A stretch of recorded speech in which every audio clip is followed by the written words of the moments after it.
We go. All right. I am recording our webinar. So we will go ahead and get started with some introductions. Before I do that, I do want to just say that we will have time for questions and answers today. We are scheduled to go until 1:30. We may go all the way until that time.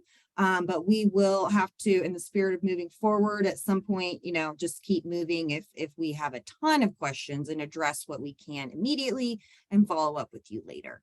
So we want to utilize the features in Zoom, and we'll go over those in just a minute. So I am Jamie Cyndia, and I'm a training specialist at Maximus.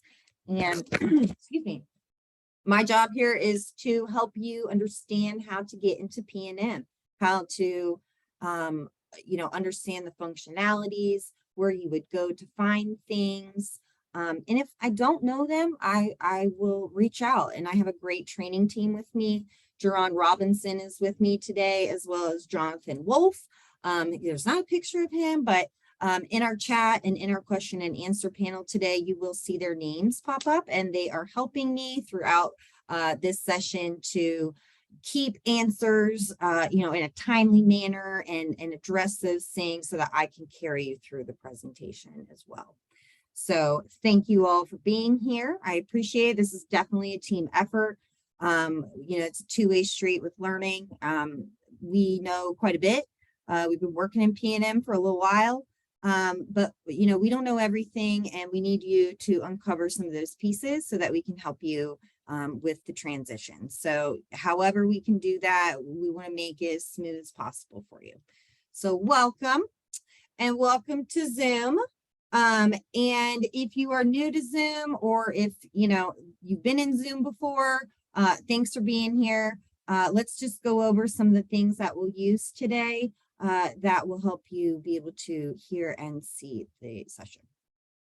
So you may have gone into this webinar through a link in your email or a link in your meeting invitation or something like that, and it took you to the internet, and that's how you got to it. Or you could have downloaded the Zoom app or already had it downloaded for something else and just went in that way. So depending on if you're on a computer or a phone, you could have different views of this screen. So just keep that in mind. Don't worry if you're not seeing everything that I'm showing right now. We've worked around that with different people in different sessions and have still been able to maintain communication and engagement with everybody.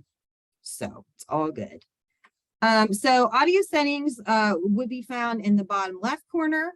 If you're on a computer, you may have headphones or speakers coming through. I'm doing that right now.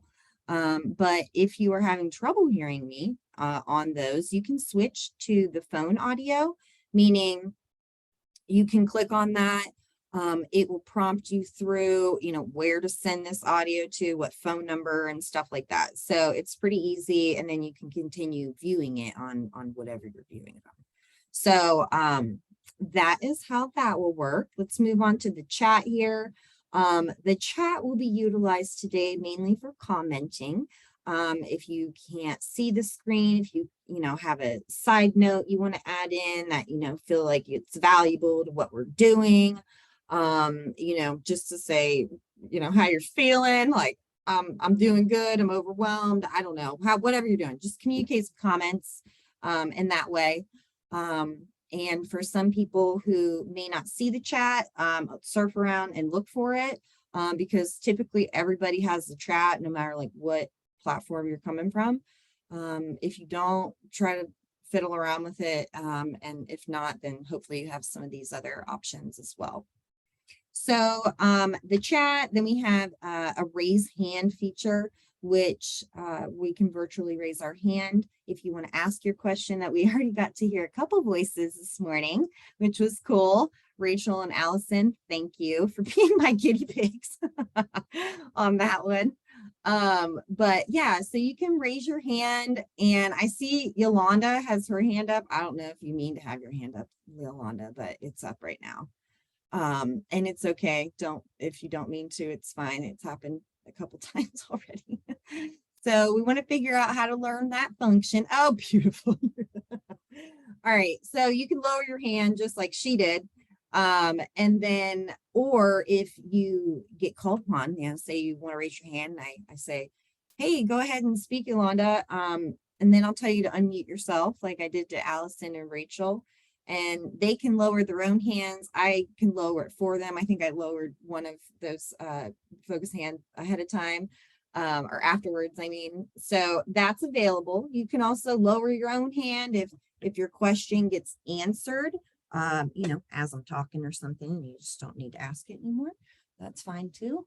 And then moving on to probably our most useful tool today, for documenting, our what we know, what we don't know in this session. So it's the Q&A panel. You may or may not have it. But if you do, you would put your question that you're asking in the bottom, and then you click send. You can have the option to send anonymously too, if you'd like to do that. I think we're all pretty friendly and all that, but it's all good. No judgments in here. We're all learning and just want to be, mindful of each other and where we're all at in this process. And there's different folks in this session that may know different things, and we could really learn a lot from each other. So feel free to ask things. If it's outside the realm of what we're doing, we'll let you know. But if it is inside the realm, we'll try to answer for you. When you ask your question, it will begin to document it for you in a window. So you got your chat window, your question and answer window. You may have two of those open here. But so this is a question related to P&M, which we're going to get into, and you'll see what this actually means. But somebody wanted to know, how do I locate the menu?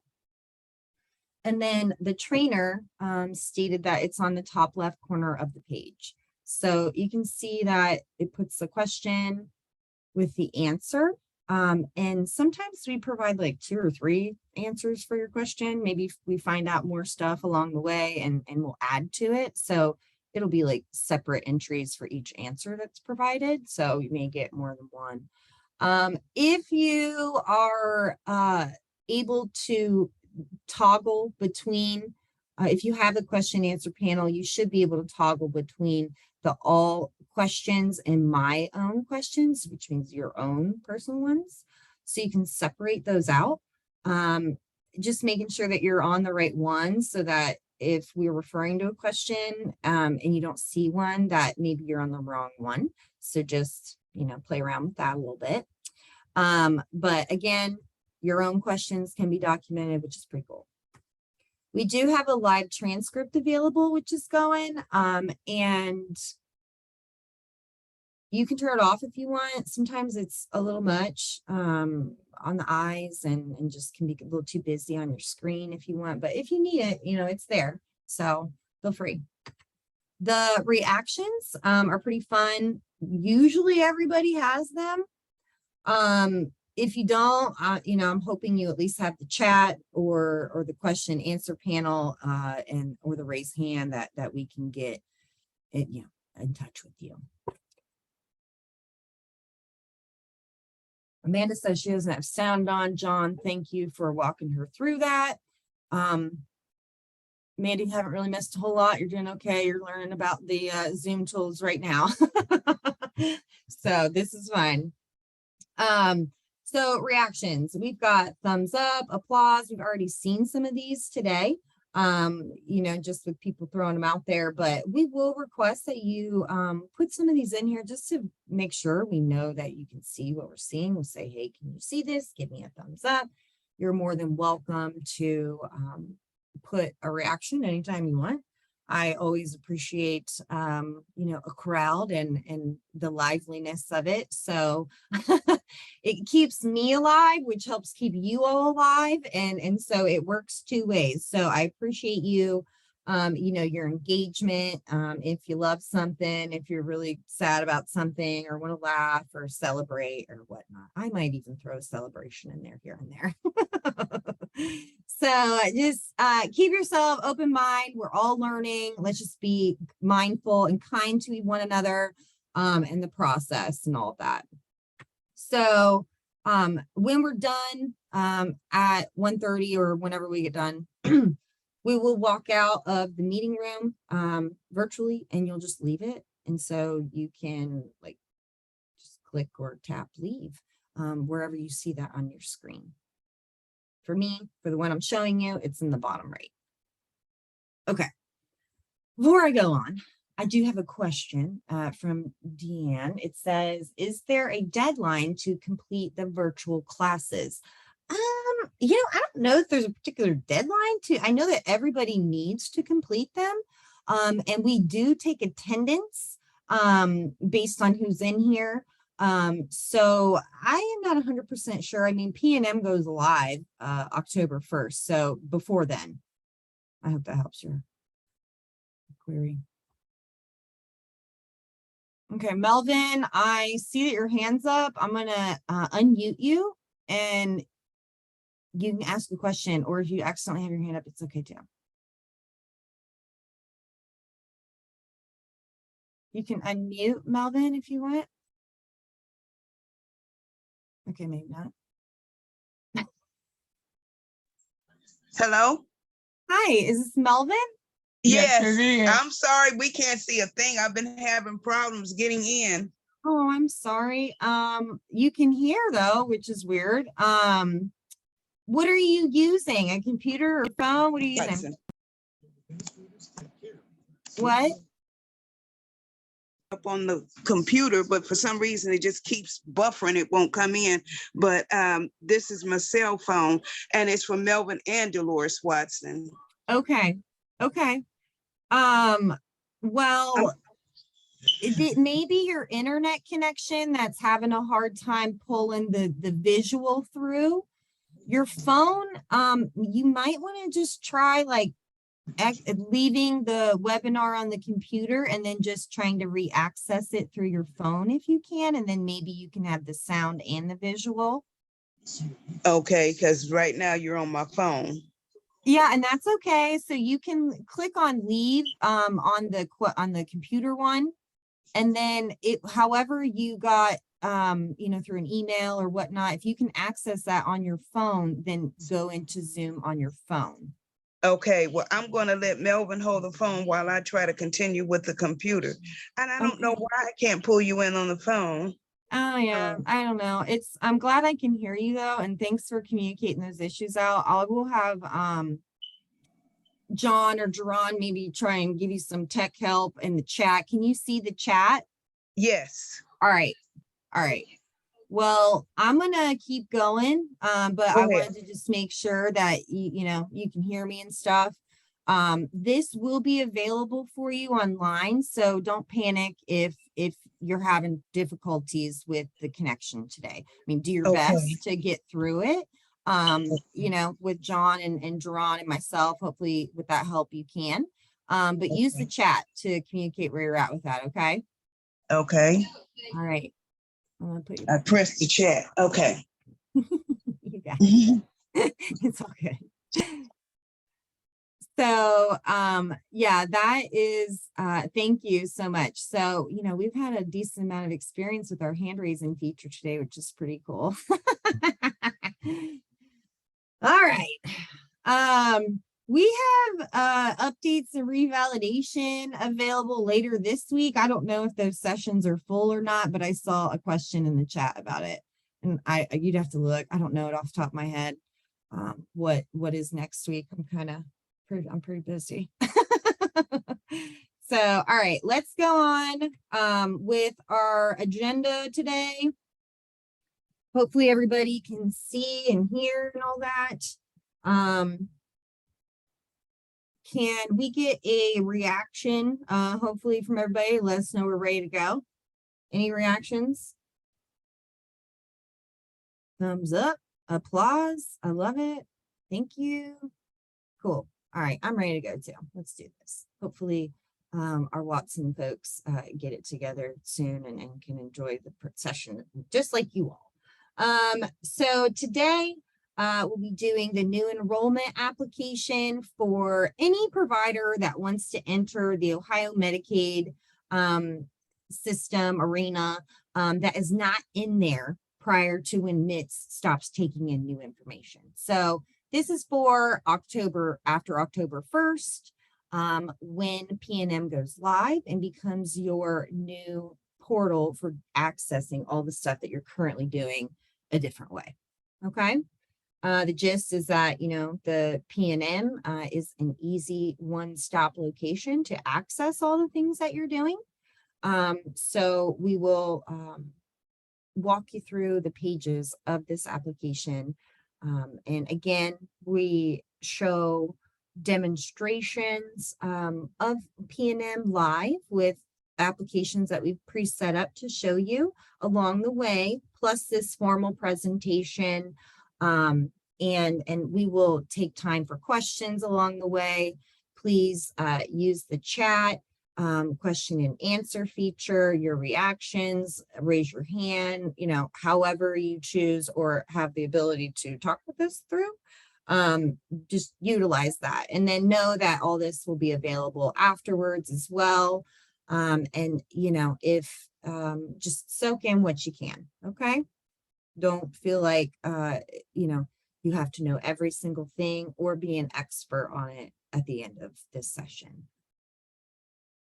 So we'll go into creating a new application in PNM. And then we will, you know, show what those pages look like, how you submit them. Once they're submitted, there's always a chance that, you know, it'll get returned to provider. So we'll go over how you get notified, what you do with all that.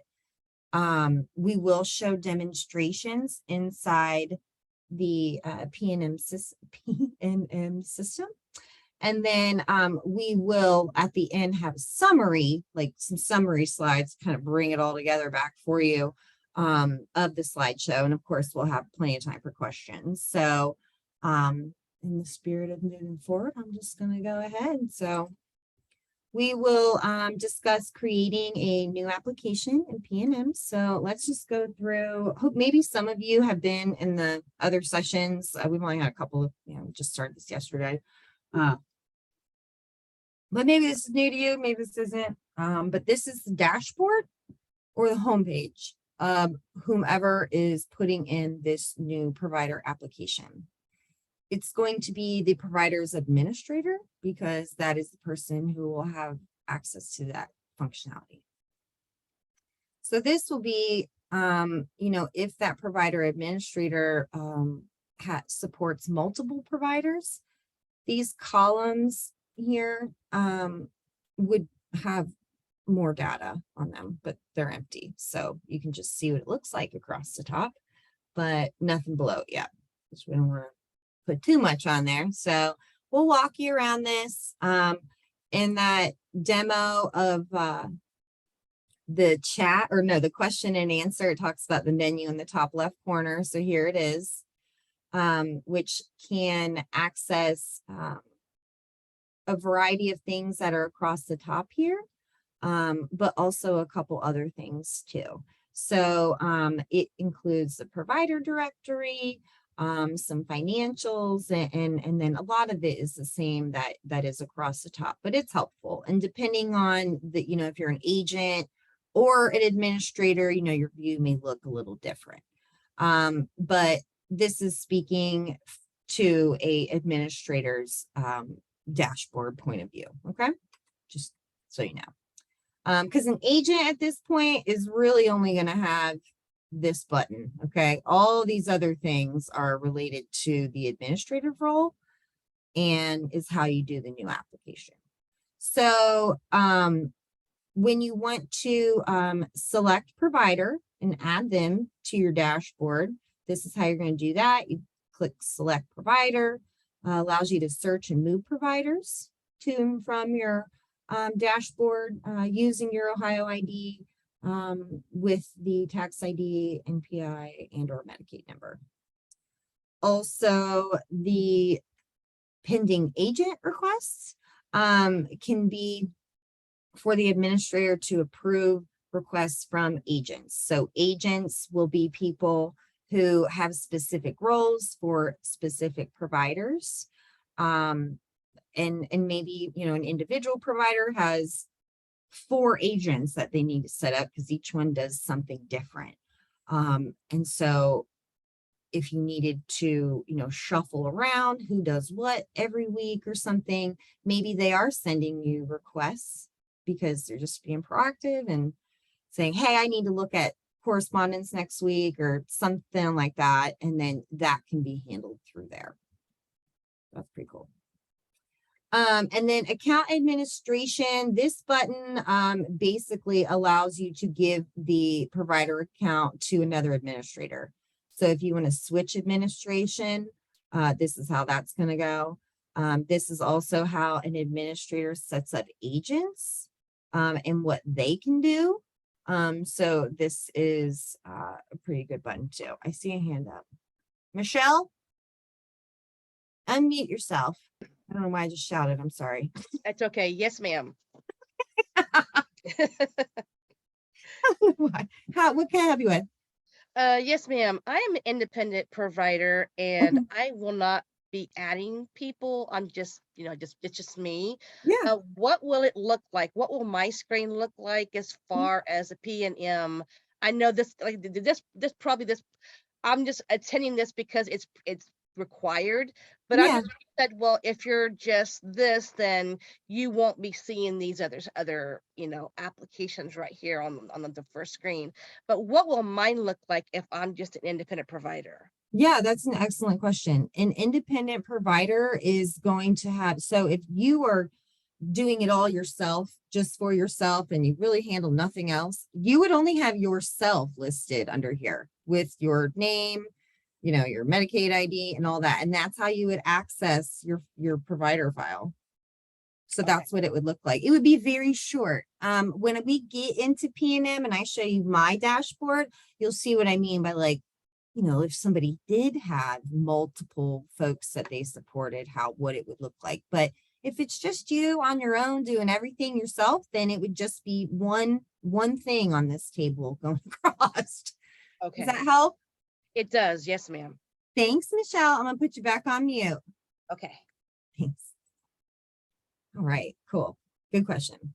So, yeah, if you are an individual provider, if you do it all yourself, then you're going to be your own account administrator, and no agent roles would need to be created. So just to add on to that. But if you did, say, oh my gosh, this is becoming way too much for me, and I need to kind of delegate some stuff out and make an agent role, that's where you would do that in the account administration. Okay.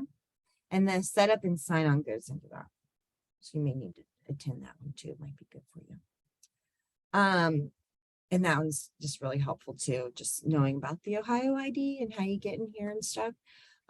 So lastly on this slide, oops, there we go. We have the new provider button, which is where we are going to get into the new application that we're going to focus on today. So anytime, like, let's just say that you are an independent provider, you are not currently in MITS and you don't plan to need to apply until like mid-October or something, you're going to get your P&M account set up on your own and then put your application through P&M. But if you're already an existing Medicaid provider in that MITS system, it will carry over as long as it's in MITS when the data transfer happens, because it will take about a month to transfer all this. And so it won't be able to transfer things as they are changing. It will transfer as is on that day. I see a question. Hold on. Oh, I love this. Hey, bro, you can unmute yourself. Hi. Hi. This is Sonia. Hi, Sonia. With the pending, where it says pending agent request, this button Mhm. allows you to approve agent requests for access to functions such as submitting claims. Uh-huh. So does this mean that like the billing department where the claims are, they're usually the ones that are submitting these claims and doing everything? Does this, in a large health system, does this mean that the administrator would have to be granting or, creating an agent role for those folks who would be submitting claims?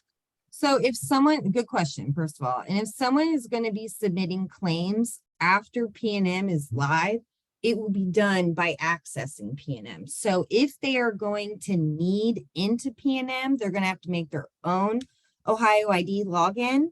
And then if they are not like the administrator, then they would need to, have special access. They may send requests to that administrator if they need to submit. If they don't already have access to submit claims, you can make those changes too. Okay. I hope that helps. I'm sorry. So like if they need to submit claims right now, they go like into MITS to do it, I believe. But when P&M goes live, you're going to sign into P&M and it will redirect you until about December. It will redirect you back to these familiar places where claims are completed today. But the idea is that you have to, after October 1st, you got to get into P&M in order to access those same things that you're doing now that you're logging in with different logins. Does that help? I think so. But at some point they would have to contact the administrator though to be able to submit the claims. Is that what you said? Yeah, they can do that if like that wasn't part of their responsibilities when their agent was first set up, because that's when and this kind of gets more into the sign on and setup stuff, but you can create your agent, set them up and decide what they do then, or they can send you these requests. Okay. All right. Thank you. You're welcome. I hope that helps. I just, my brain gets overloaded with all these classes and I just throw them all together. But thank you, Sonia. Thank you. All right, I'm gonna put you back on mute. Okay. So good questions. I mean, there's always like a lot of wondering about this page because there's a lot going on. So I'm glad that you're asking. So an administrator, yeah, an agent could, get their Ohio ID, get logged into P&M, create, their agent is already created and they can send you requests if that is how you want to do it. Or you can, provide them access from the very beginning when the agent is created. So it can work either way, but you will have the ability to approve requests and see them. So, okay, back to the new provider. So anytime you need to put in a new application to become an Ohio Medicaid provider after October 1st, you're going to click on that. And then once you click on new provider, it wants you to select the application type. Decide whatever is applicable to you. For today's purposes, I will, select the standard application. And if you're wondering, what is my situation? It has an explanation for who should be using these options. So, for example, our session today is on individual providers. So it says use this application if you are applying to become a new individual, group, facility, or institutional provider to provide free fee for service for the state Medicaid program. So I'm pretty sure most people in this session would be clicking this, but if for some reason you're in here on accident or whatever, and one of these other ones pertain to you, just read through them. There are other application types if you click down here, but we're not going to go into those because they're not pertaining to what we're doing today. But we're going to use the standard application, and then it's going to have you select whether this is for an individual, a group, an organization, facility, institution, or pharmacy. So our session today focuses on the individual. You click on that. And then it would present you with, this is called the key identifiers page. And I'll refer back to this several times throughout the session. It's the first page you absolutely have to fill out, and it's based on information from the INPES registry. This is where you're putting the MPI for the first time, a tax ID, choosing provider type, that kind of thing. So, your very basics that are making you, who you are in P&M. Okay. So once that is put in, you would just go ahead and click save. Knowing the zip code extension is interesting. It's come up a few times, like, what is that and how do I find that? If you look on your mail, a lot of times, like, the 5-digit zip code will be followed up by some other numbers, and that is the zip code extension, and it makes perfect sense to people at the post office, but I don't know really what it does. But it makes your location more exact, and so they need that. And if you don't know it, you can go online and check it out. You can just type in what's my zip code extension and put in your zip code, and it's really easy. So that might be like the one thing you got to do a little bit of research on if you're not sure yet. But anything in P&M that is a required field to be filled out has this asterisk by it. They're pretty plainly able to see, but you do have to satisfy each field before moving on. So another thing to take note on this is once you get past this page, it will begin your application. And you will have 10 calendar days to complete it from the time you get past this page, because it will start to document you entering things in P&M once you get past this page. And you can always go back in and finish it within those 10 days, but you have a 10-day window to finish it. And it shows you that a couple times. It said it on the screen that you, and I should have mentioned it, sorry if I didn't. The screen that had the application types that you select, it said that at the top as well.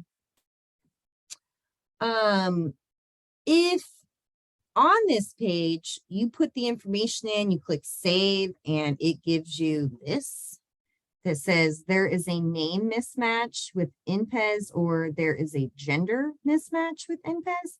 What it's doing is it is like background refreshing all this stuff that you just put in and checking it with the INPES registry, and something's not matching up. So just check what you have, double check if that's giving you an error. And if everything's correct and you're just like, what's wrong with you, P&M, then you may need to call support or something like that. But my experience here using P&M, I have not had to do that. But I've also just been doing training stuff too. So, but that is how that does work. And it's very important because the information on this page will populate the taxonomy in just a moment. I'll show you about it, but it does also populate the remaining pages throughout this application. At this point in time, P&M can't fully understand if you're credentialed or not, and certain things like that, especially once you add your specialties and like all that stuff, it could change. So it's going to kind of do this background refreshing as you go. So there's a couple times that fields will like appear after you click something. And this is one of them. This is the first time you really actually see it. So let's pretend that this page is put in correctly and we did not get an error. But so you click save, and then it will give you this extra field that pops up based on the stuff you put in, MPI and all that. So you would select the drop down, and it may give you more than one option, or it just may give you one, but it's going to give you one related to the information that you put in there. Okay, so for this particular one, it's internal medicine. Okay, so you just click that and then add save and or not add save, click save, and then it would move you on to the next like key identifier page. And, or no, I'm sorry, after this very page, when you click save, this is the key identifiers page. The very next screen will be the actual application. So again, once you make it past this screen, it keeps record of you putting it in here. And then even if you don't fill out that first page, you know it's like started, and you can go back in it. I see a couple questions in the question and answer. So thanks for using that, and appreciate my team answering some of those questions for you. Zip code, I'm just paraphrasing here. Zip code and zip extension have to match MPES as well. I'm assuming that's like, does it need to? The zip code and zip code extension needs to match you and what is in MPES, yes. If that's not what you meant, let me know. Okay. So once you get past this key identifiers page, you will see the application and what it is going to start looking like. I gotta take a drink. I'm so thirsty. I've been talking all morning. Okay. So once you begin your application, you're navigating through it. I just want to go over some navigation tools that will help you. It's pretty user-friendly. I'm just going to say that right off the bat. And a lot of repetition, which is good, because, you know, you're not going to get thrown a lot of curveballs on how to move through this thing. So the pages of the application have been broken down with headers and icons that will go across this bar. So each page is separated with the arrow, and each page has a red asterisk next to the header if it is required for this particular provider, based on what PNM knows about that provider from that key identifiers page. Okay. If you want to see, you know, how far your marathon is putting this in, and you know, are somebody who kind of wants to know how long it's going to be, so you mentally prepare yourself, you know, navigating using this bar going left to right, will allow you to see everything. Also, this jump to up here is pretty cool, and I use this sometimes because I think it's easier on my eyes. But you do you. You know, when you're going a small jump between things, it's easy, but you may want to try this jump to if you're going from sections that are far apart. So you can click the drop down here, and it provides you with every page listed out vertically instead of horizontally, and it's just a little cleaner, and you can move from page to page that way. You can move from page to page by clicking on the icons. When you are on that current page, it will have this yellow box around it. Once you've completed a page, it will give you that green check mark. And whether or not the page is required or not required, you still have to move through the page. You have to acknowledge the page exists. You just skip over it and it gives you a green check mark. So if you have made it through your application and you cannot figure out why you can't submit it, just making sure that if you have a section that's not required, that you at least got the check mark on it. The buttons that will be on each application page are relatively the same on every page: save, cancel, previous, and next, and they each have their own functions. Save saves the current page that you're on. Whatever you just entered on that page, it saves it right there. I am classically a hyper saver, because I have in the past like lost things before. So, you know, I have just developed this save mentality. And if you are like me, you may break some of those habits with this, because really the only time you need to use save in PNM is if you have a page where you're putting in multiple entries, like say you're putting in your work history and you're listing out the 3 places you've worked in the last 10 years or something. In between each place, you would save your entry, okay, and add another one. So that's really about the only time you're going to be using that. To complete the page you're on and move on to the next one and save it, you just click next. It will save it for you. It does this like little flash thingy kind of, and then it moves on. So, you know, in the beginning, when I first started using PNM, I'm like, does it really save it?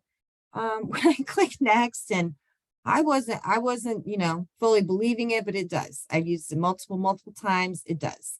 It saves it for you. You really don't have to utilize this much at all. But we'll talk about when you use it for the entries. And then this cancel button is a friend of mine, because if you're anything like me, you click on the wrong thing sometimes, especially with new, you know, websites and new things.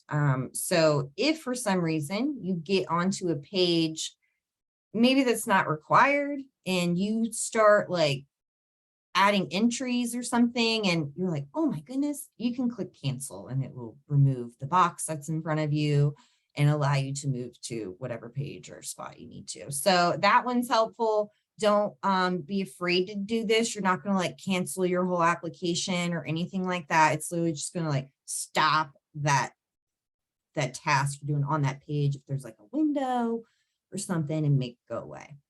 So it's pretty friendly. Previous will just take you, you know, to the previous page. You can go from here to here or wherever you need to go. And then next is going to take you this way. So, you know, you can navigate through the application that way. You know, you can just click on the things. You can use jump down. So there's a few different ways you can get around.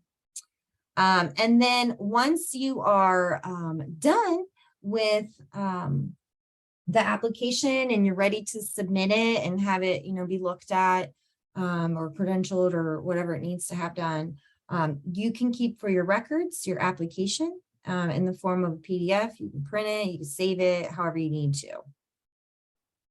So, but that will only be available after it's done. If you're in the middle of it, you can't like print the first half of it or something. It has to, you have to wait till you're done.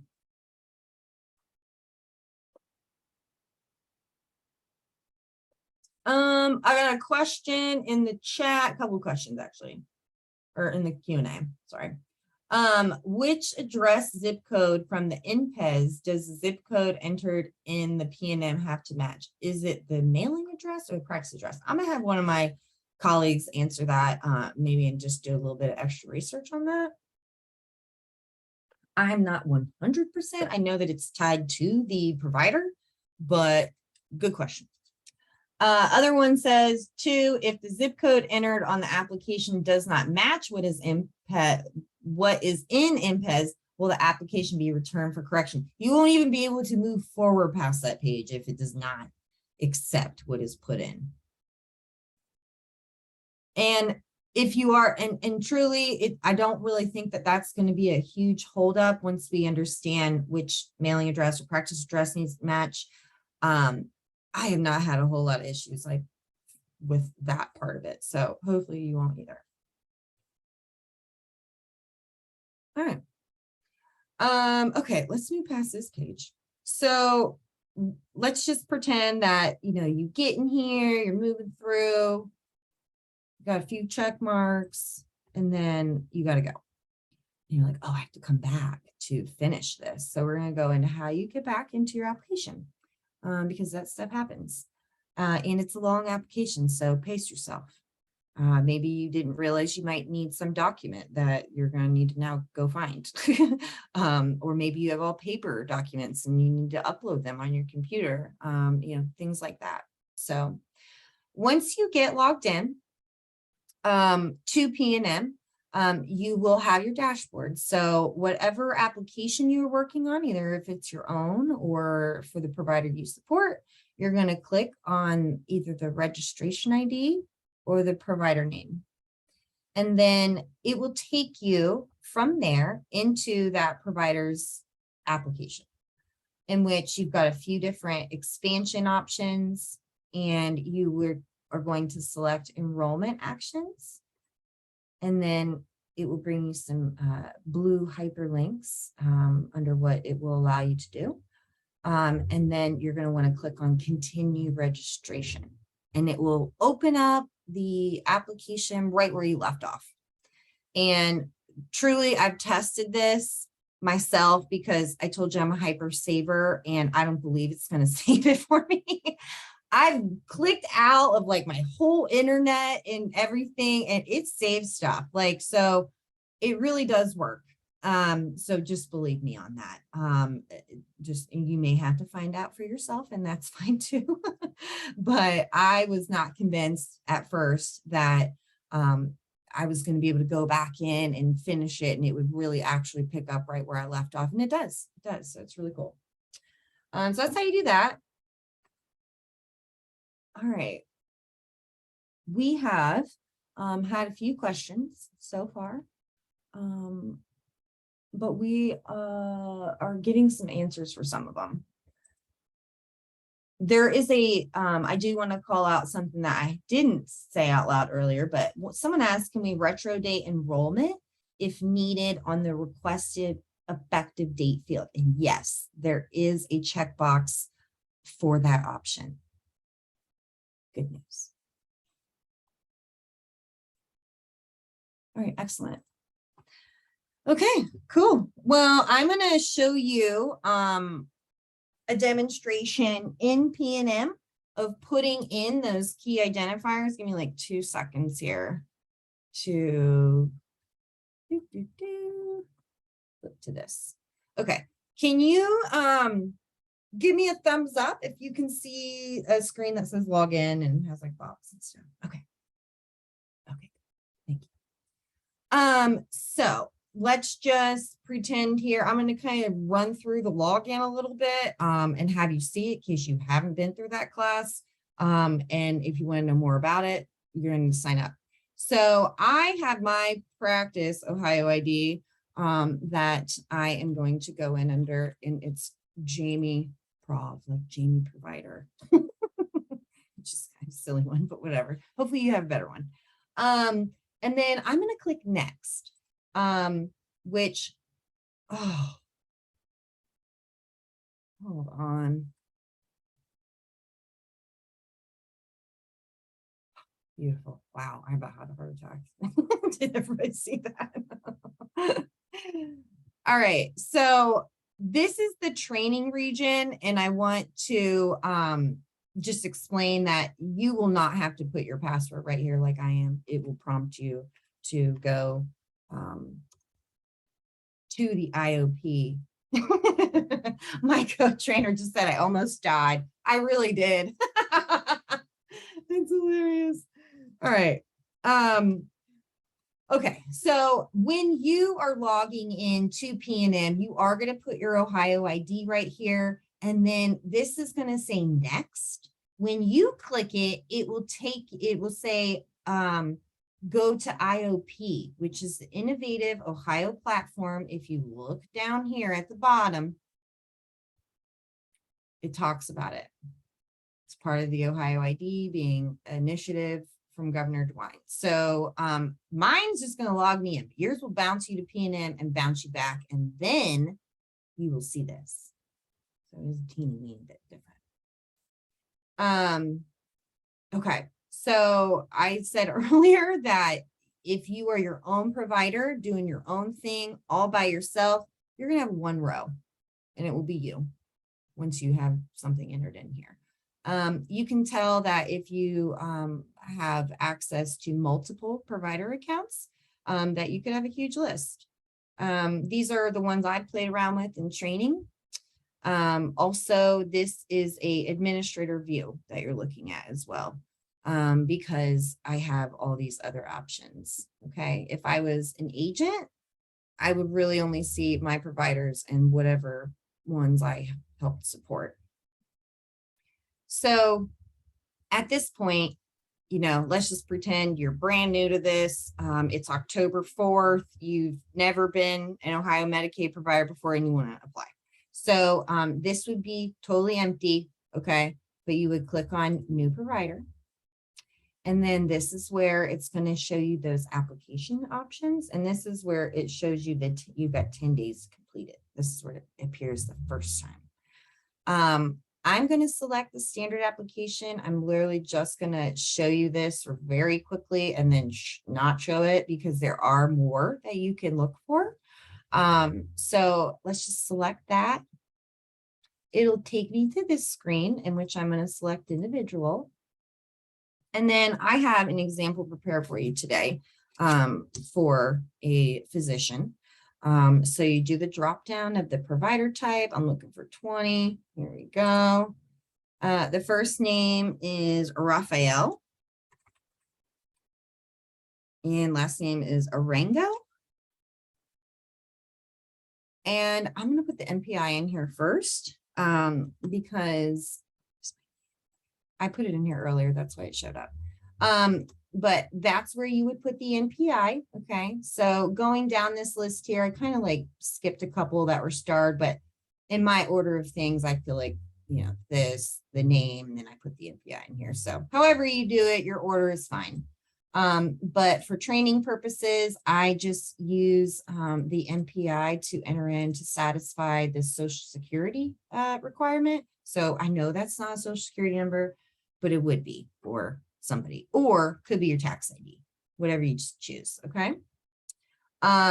This is, are you requesting retro coverage? There's that. And what is this? And then it kind of gives you a little snapshot. Okay.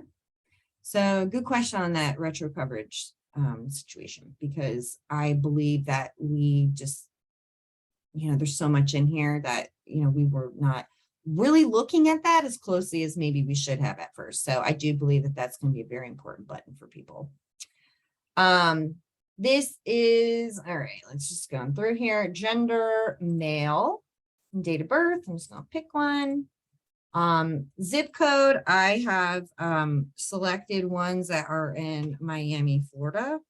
So I have these really strange zip code extensions and things. So at this point, I want to pull your eyes to the bottom here, right by the save button, look right above it. I'm going to click it, and then that taxonomy drop down is going to show up. Okay, so you should be able to see that.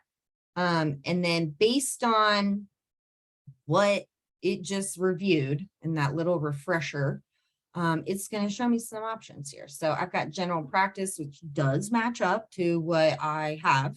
I know that because I looked at it before this. So I'm going to click save. And it takes me right to this first application. So that's pretty cool. And then you can begin that. So that is how the key identifiers work.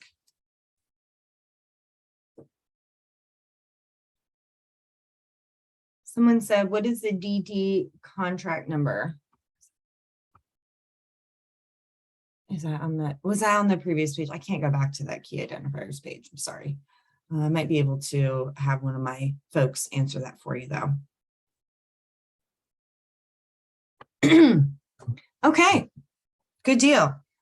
All right, let's flip back to PNM, or I mean to the presentation. Can you all see the presentation again? Application pages, hopefully. Can I get a thumbs up? Okay, cool. So I'm going to take you through the application pages now that we've logged in, figured out how to get past that key identifiers, and then first page is going to be provider information. You will notice under the section header that it tells you it's required.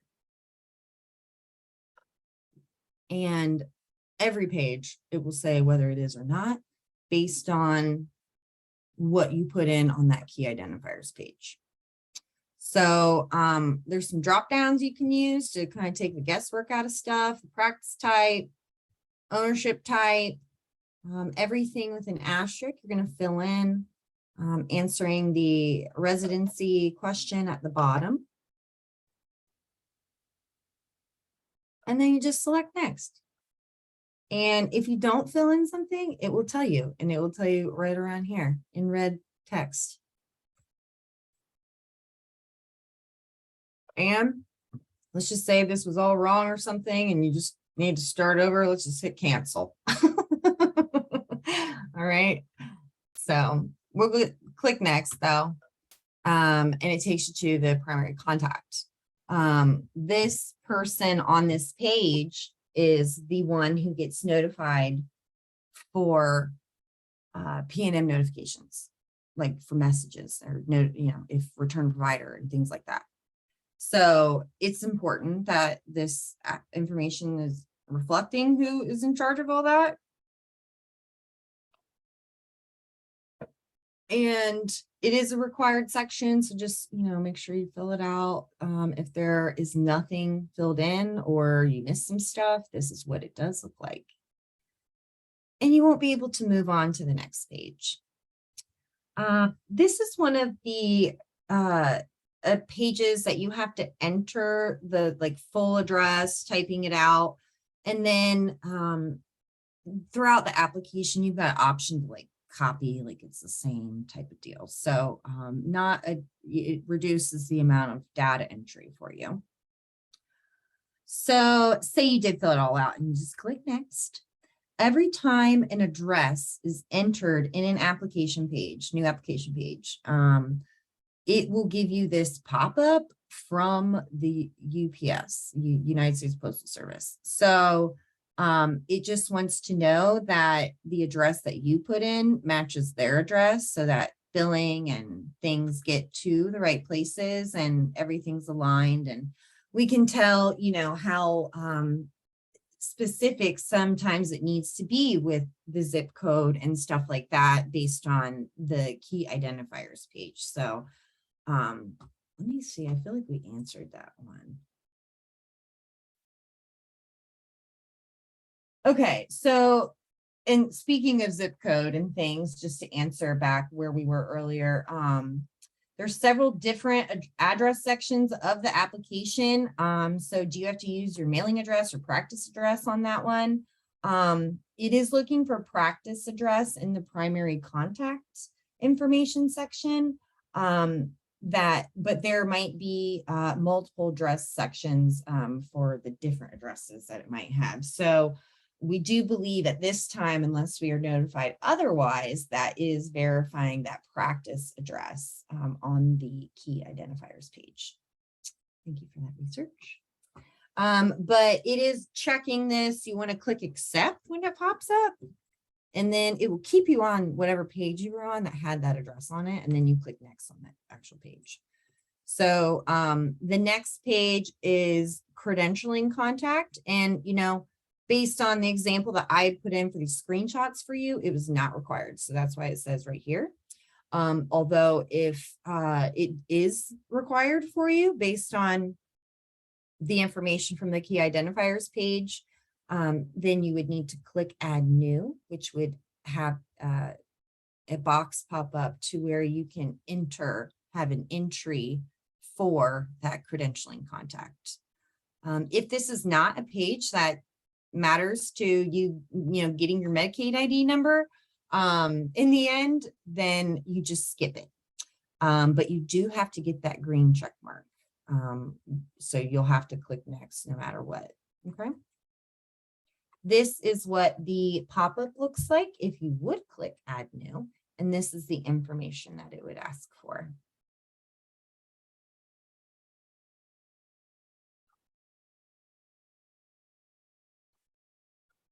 All right. So primary service address. It is a required section. Definitely important. The provider name will populate on its own, but you'll have to enter in the rest of this. It's not a lot, but it is just the primary service address.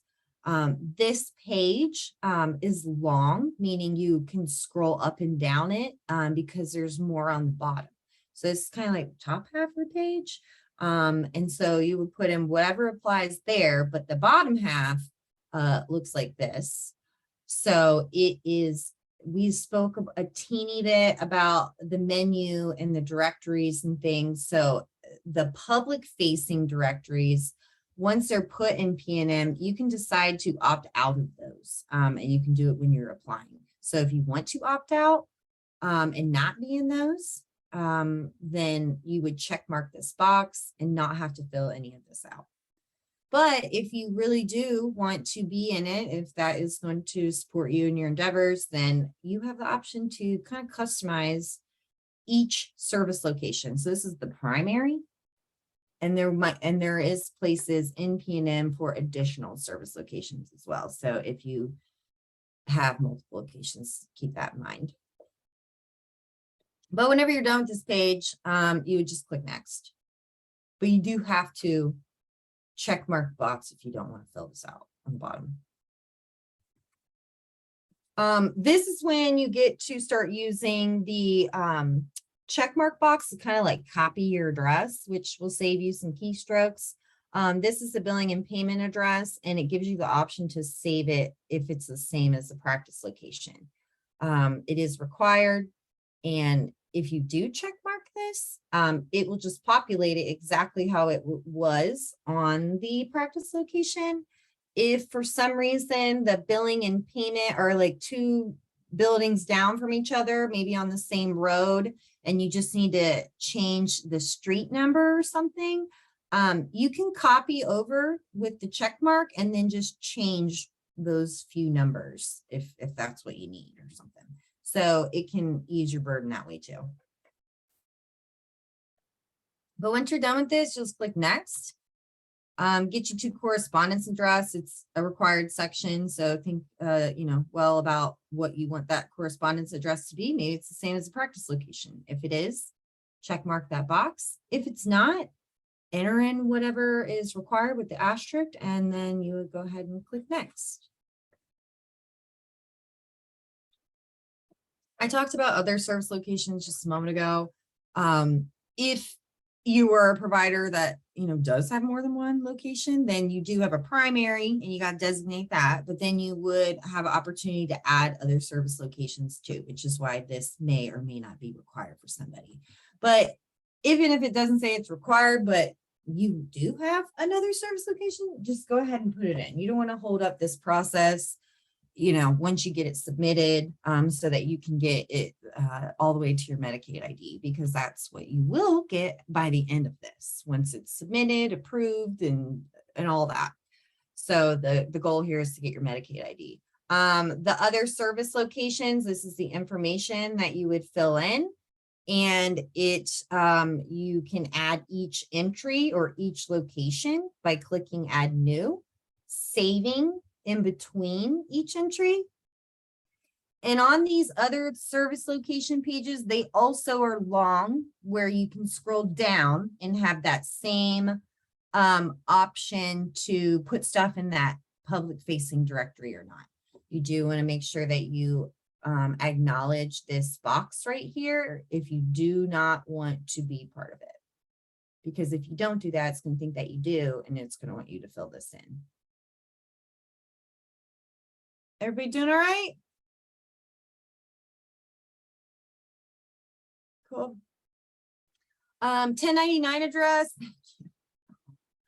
1099 address, this is a required section. You have the ability to check mark box or put in the correct 1099 address. And then click next when you're done. The home office address, required section. Again, check mark it if it's the same as practice location. And if you're wondering, like, what is it wanting to know what address it's the same as, it will list it right here, like making sure it's the same as a specific one. So it's friendly in that regard. So just click next once you are done with this page. And then let's take some time for questions, and then we will go into an application at the primary service address and show how that check mark works. Let's see what we got here.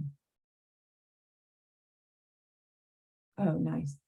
Somebody asked, what is the DD contract number? It's a number that a provider may have if they are in contract with the Ohio Department of Developmental Disabilities. Thank you, John. That's cool. Okay. Thank you. So let's go ahead and I will show you P&M. Give me one moment.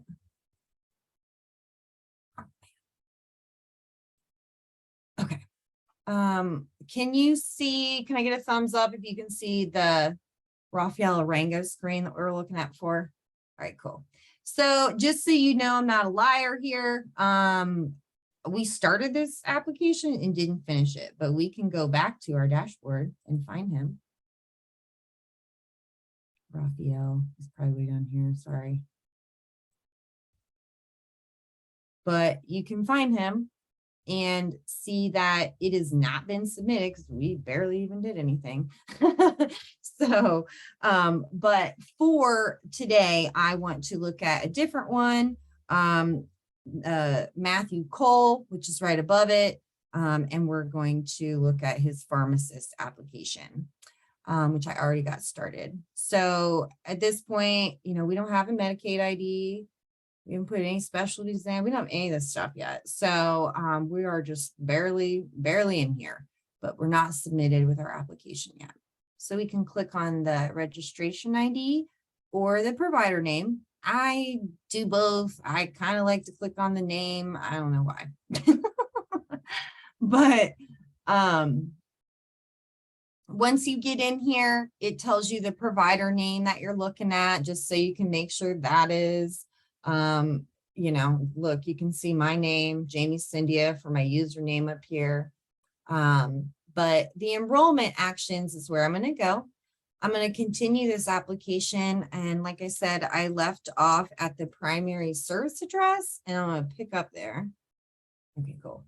So this is Matthew Cole's and it's a primary service address page. So I'm going to go ahead and put this address in here. Bear with me. Corporate Exchange Drive.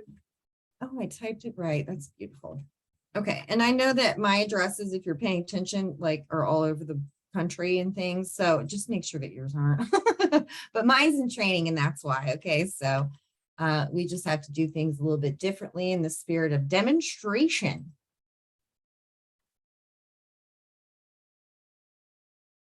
Okay. And then I have down here all of those extra things that you can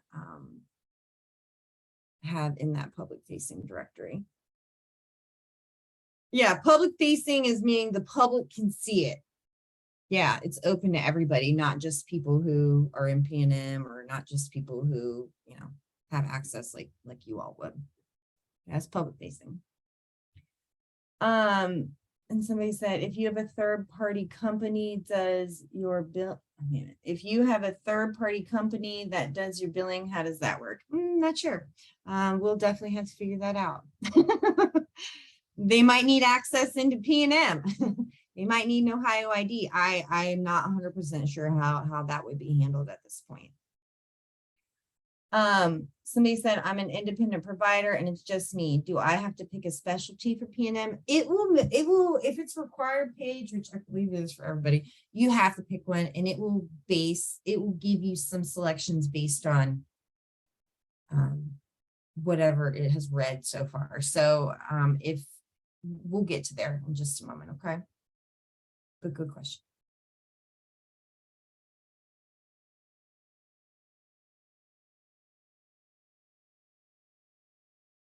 All right, so we've got some questions surrounding, will we be required to submit all the addresses providers might bill from?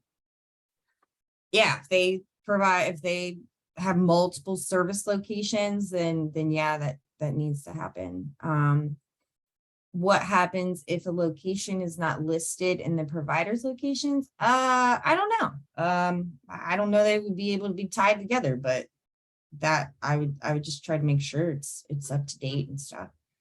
And maybe you've got a real specific question or a real specific situation or scenario that needs to be addressed, and we may just not be able to do that for you here, but feel free in that email, the Maximus training team, you can send us stuff like that. And if it is in the realm of us, we will definitely provide you with something. Okay. So this is the directory information. And I did not do the check mark. Here, let's see what it does.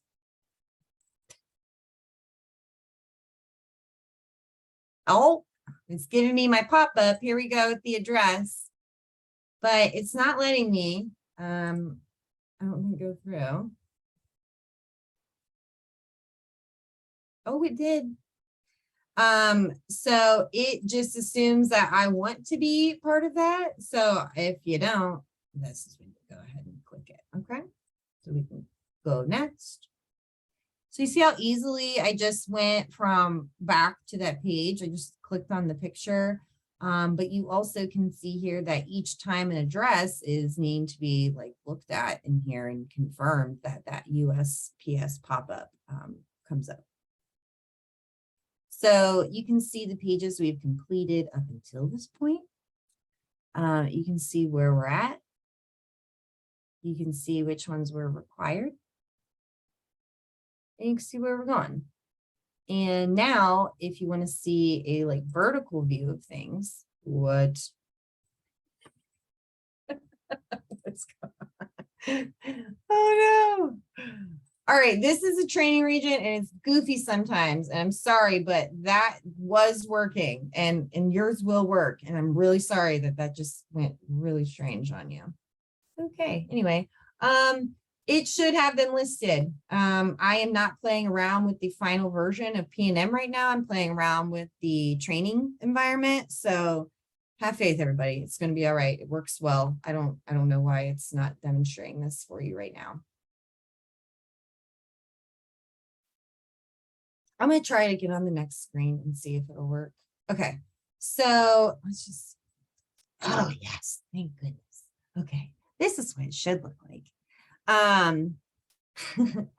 Perfect. All right, so you can see vertically, it will tell you like how many items, total of 26. It does list everyone that is and isn't required. So you do have to go through the 26, and you will have to have 26 check marks, but you won't have to have information on every page. But you can jump, to and from pages that way. You can go this way. I mean, it's pretty quick. You can move this way.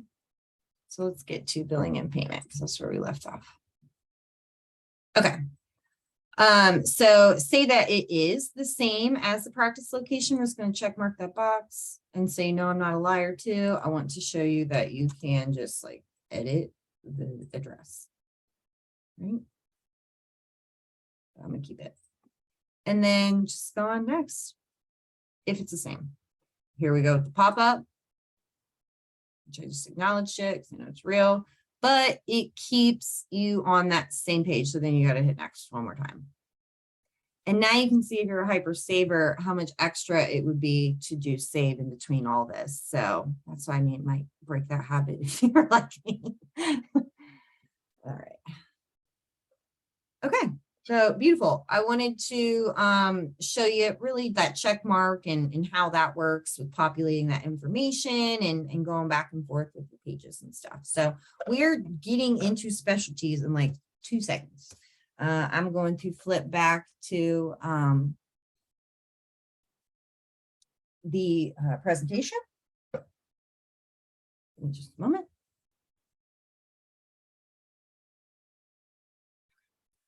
Can you guys see the specialties slide? Can we get a thumbs up? Okay, thank you. So specialties. Somebody asked earlier, like, what if I don't have one? Okay. We got it. We got everything is here for you. Okay. I may not have an answer for you, but it's built in here. And I wish I had an example that maybe didn't require one or something. But you do have to designate a primary one. So whatever the options that populate, if everything up until this point is correct in the application, I would trust what's in there. Okay. So when you need to add a specialty, you do have to add a primary. So like in PNM, whenever you're adding an entry, you're clicking add new. This is the box that would pop up to where you can choose that primary specialty. It gives you a drop down. So it's going to read stuff in the background and give you options based on that. The start date can be updated. This end date is way in the future. If you have multiple specialties, this is where you are going to use the save button, because you'll want to do this for your primary, add another one, do this for your secondary, save it, you know, in between each one. So that's how that would go. And again, if this is kind of a uncharted territory for maybe some individual providers that don't have a specialty, you know, just know that there is the drop down and will help you. And of course, if something's just not feeling right about that page and you don't think something is right, you are always free to, you know, reach out for help, or just to maybe something is a glitch. I mean, who knows? Things happen, but it should work really smooth. Okay. What do you use for the start date? Lisa asked. It will default to like whatever day you're doing it, which in this example we were doing it March 23rd. Okay. All right, cool. All right, let's keep going here. So that's the start date. Once your specialty is entered, after you click save, it will appear in a table format in which each one would be listed, like how if you had multiple providers on your dashboard, they were listed. If you need to edit this, you do the pencil and paper button. If you need to totally remove it, exit out with the red X. Taxonomies is very similar looking. Almost looks like we're still looking at the last slide. So it gives you a table as well. It will populate the taxonomy based on the stuff that came before this. And if it's correct, you want to move on and click next. If it's not, you need to use pencil and paper or the X to figure out what to do with it. Professional license page is a required section. A copy must be uploaded. There are some uploads that are required for PNM. We're moving away from, you know, the hard paper copies. So if you don't have that stuff on your computer, you're going to want to get it on there. And when it comes to, we've had people ask this, like what type of documentation is accepted? I don't have a straight answer for that, unfortunately, but I can teach you how to upload it and how to put it in here. So you have to add new on these required pages that, you know, a lot of them have the fields already on the page and it's pretty obvious what to put in. But if it's not obvious what to put in, then you're going to add new.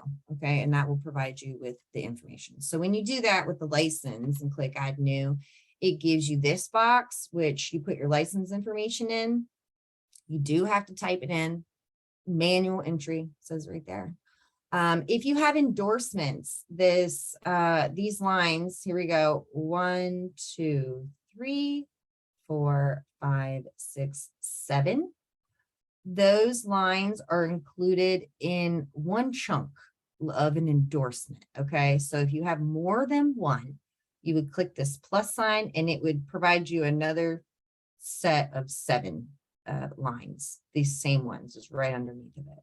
So if that applies to you, that is how you would do that. And it just keeps it right underneath this. It just keeps it all here and you just add another one, add another one, add another one, if that is what you need. When it comes to uploading, the maximum size is 10 megabytes. Megabytes, and in order to access this, you has to be on your computer somewhere, like you scanned it, you email it to yourself, saved it on your computer, your desktop folder or something like that. So you need to browse your computer, and then you'll have this show up in which, you know, you're going to click on wherever you saved it. Could be in your downloads, could be in your desktop. I like to make folders, but whatever you do. And if you don't have a method, come up with one because you're going to need one. But once you select on the one that you're looking for, like license, you click open, and then in P&M, it will show that it has been uploaded and it'll be green.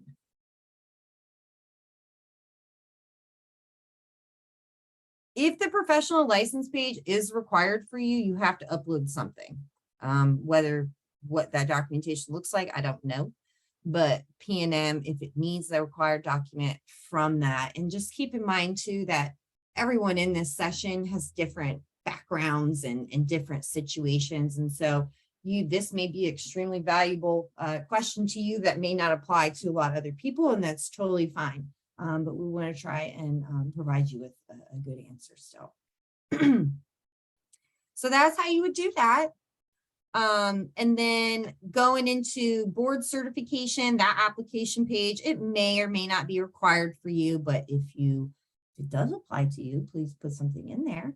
And if it doesn't apply to you, just click next and move on, and it'll give you that green check mark for that box. But if it does apply to you, you want to add new, which will prompt this box for you, and which gives you a couple drop downs based on, your key identifiers and stuff. Once you answer the question and fill this out, you can click save, and it should add it to a table format like it does with specialties and taxonomies.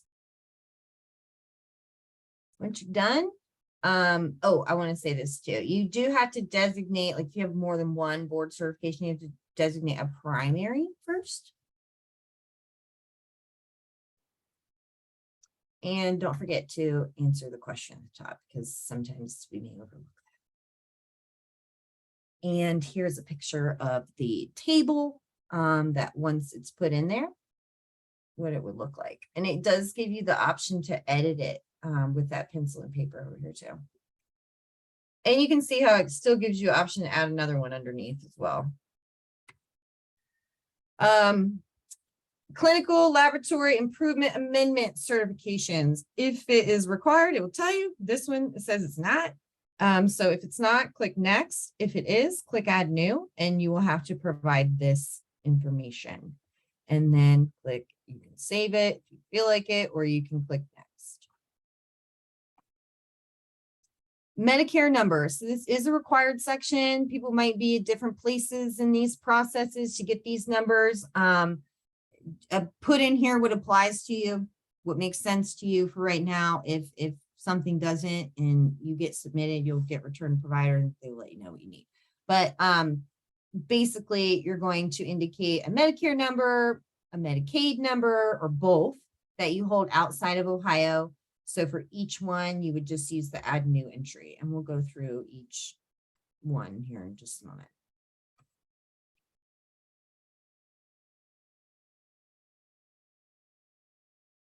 Someone wanted to ask, and I'm sorry, I'm just now noticing this, but back about specialties, if they're already in MITS. If it's in MITS, it should transfer to P&M.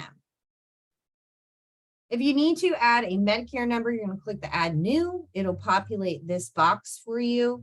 You may be required to upload a document. You can put a secondary NPI. Stuff there. I'll let you look at that. And then if you need to add a Medicare number, you would click add new, and then this is the information that you would need to fill in. Did you bill with a different NPI from what is listed on your Ohio application? Yes or no? So these are good questions.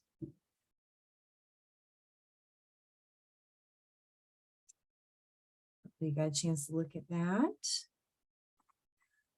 You may be affiliated with a group or an organization or something. So, but you may not. And if you're not, that's fine too. Then this would not be required for you. But if it is part of you and as a provider or the provider you support, then you'll want to fill this out. I do want to mention that nothing is going to show up and confirmed until it goes through being pending first. So if you're brand new to P&M and you're trying to affiliate, It's all going to be up here until that group or hospital approves your affiliation. And you have to be existing in P&M already to be approved to their affiliation. So you would just click add new. If you're doing a group affiliation, it'll make you enter the Medicaid ID and the MPI. You would click save. And then it would show up under your pending affiliations. If you want to, and then once it's confirmed, it moves down here to confirmed. But the Gahanna Urgent Care, which is the one we used here, needs to approve the affiliation. Hospital affiliation, so you would click add new. This is the hospital affiliation information that you would need to fill out. So I'll give you a moment to look at that.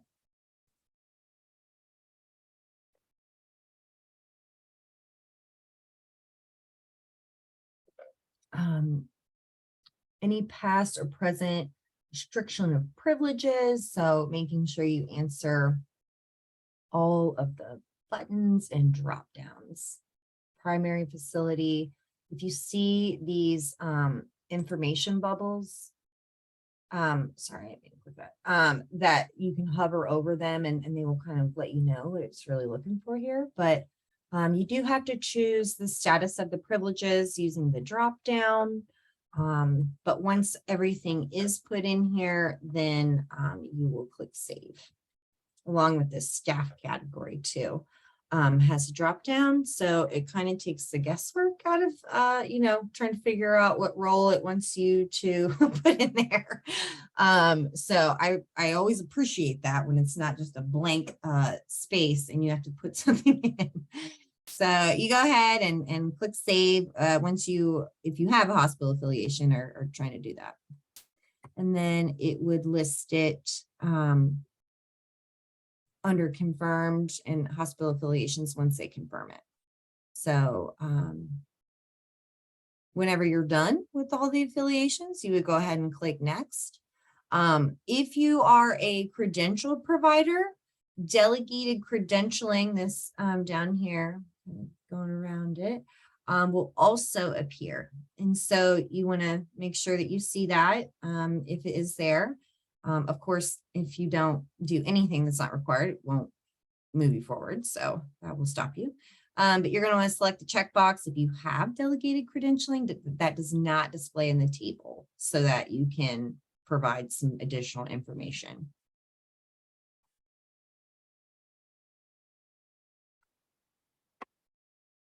All right, what kind of questions we got?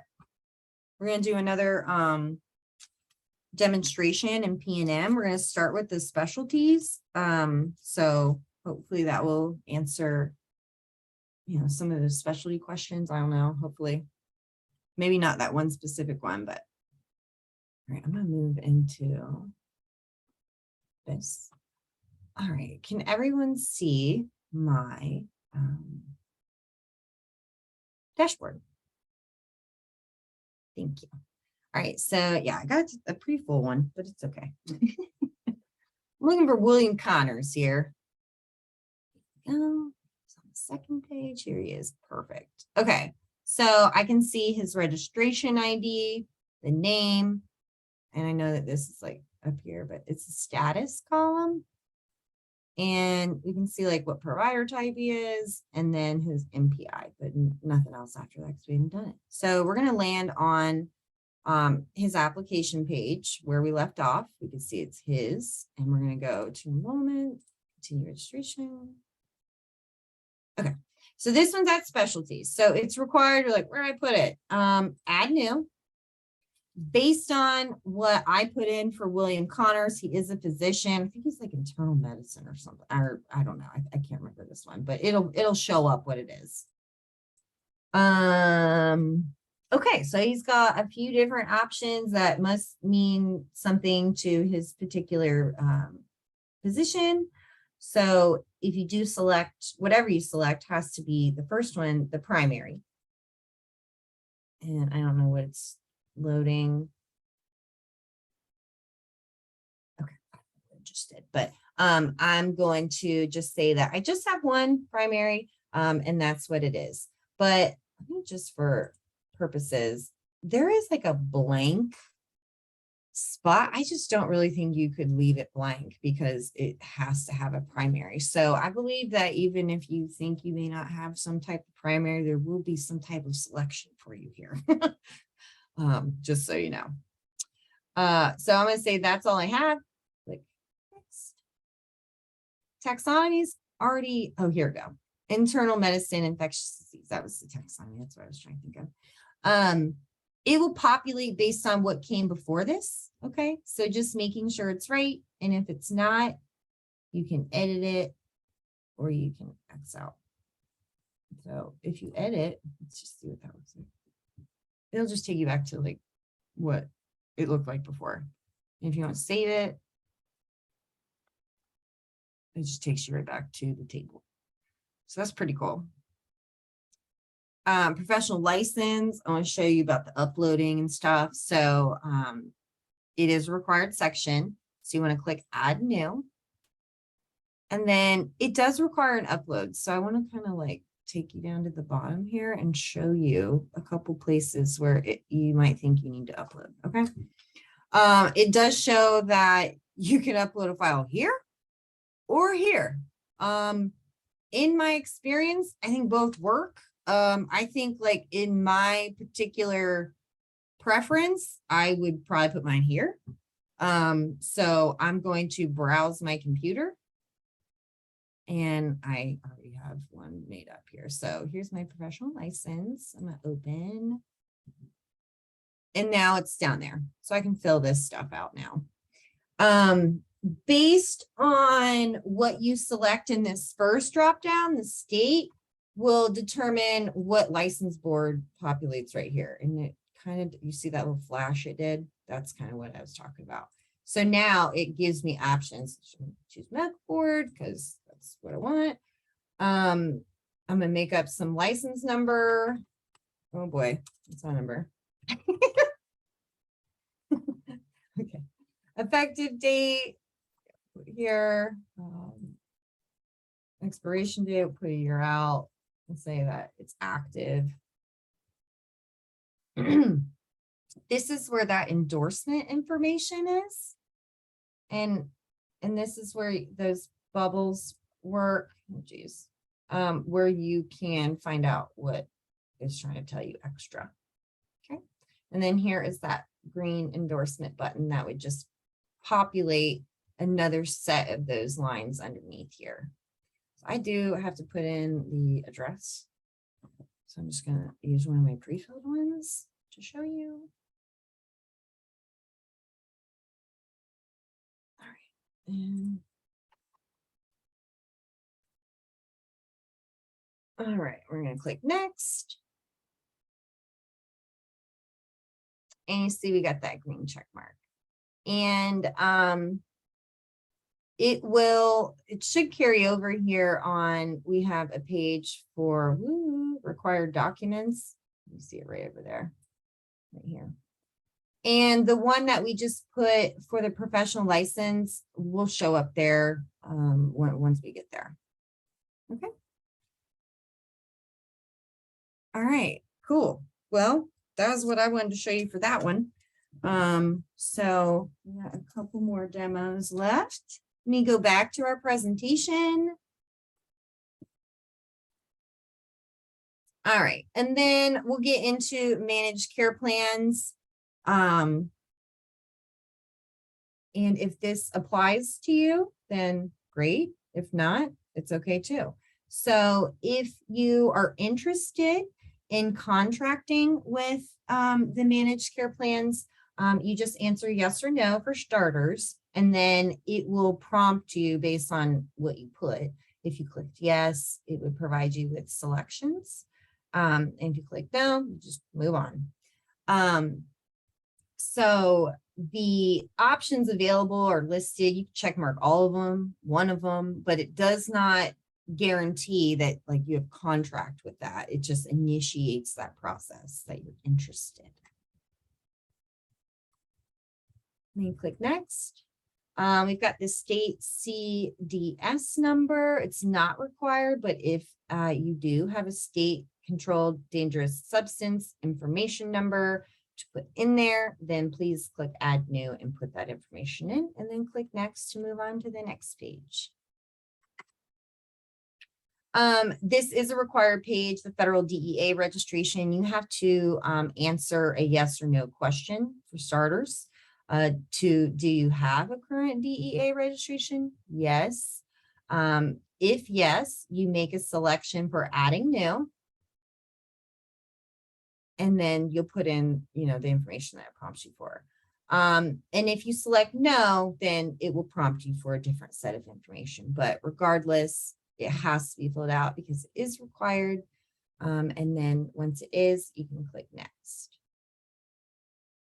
This is what the box looks like. That would be the information for the DEA registration page.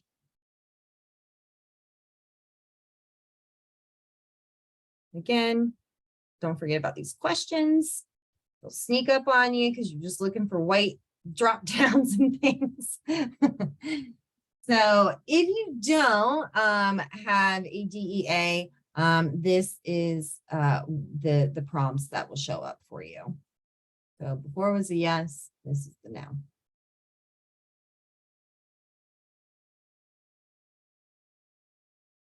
Professional liability insurance is required. So when we get to a required page that doesn't have anything for us to type in, we're going to add new, and that will prompt you for what it needs. So when you add new, it's asking you, do you carry malpractice insurance? Yes or no? No would provide an explanation below, and yes would prompt you to fill in some more information.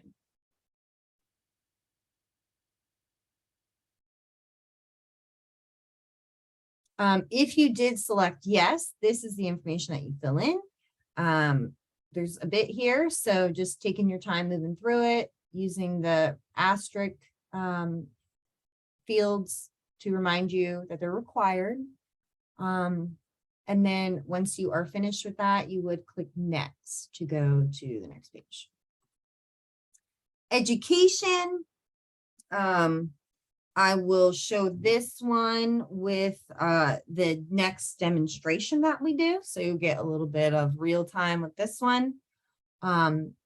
It requires any training or education that you've completed beginning with your undergraduate degree through your professional education and training. So some of you may have a whole bunch of things to put in here.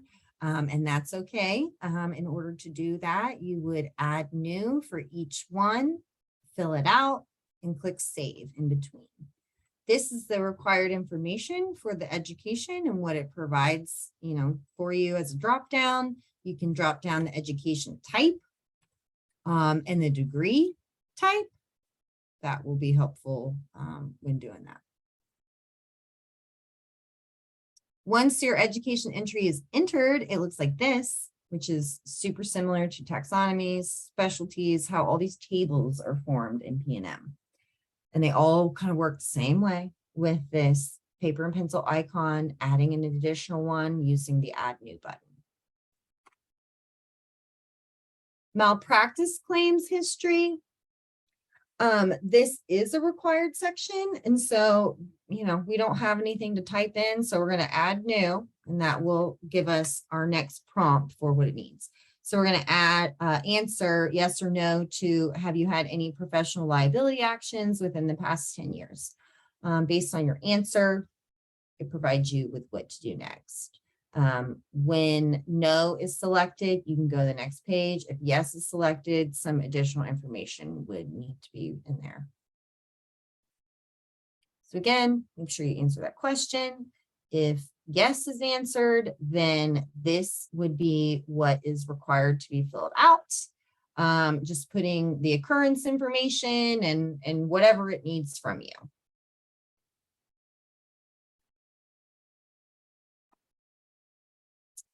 Work history, it wants the last 5 years. So if you've been somewhere for 7 years, you're good. You can just put them in. Or 6 or 5.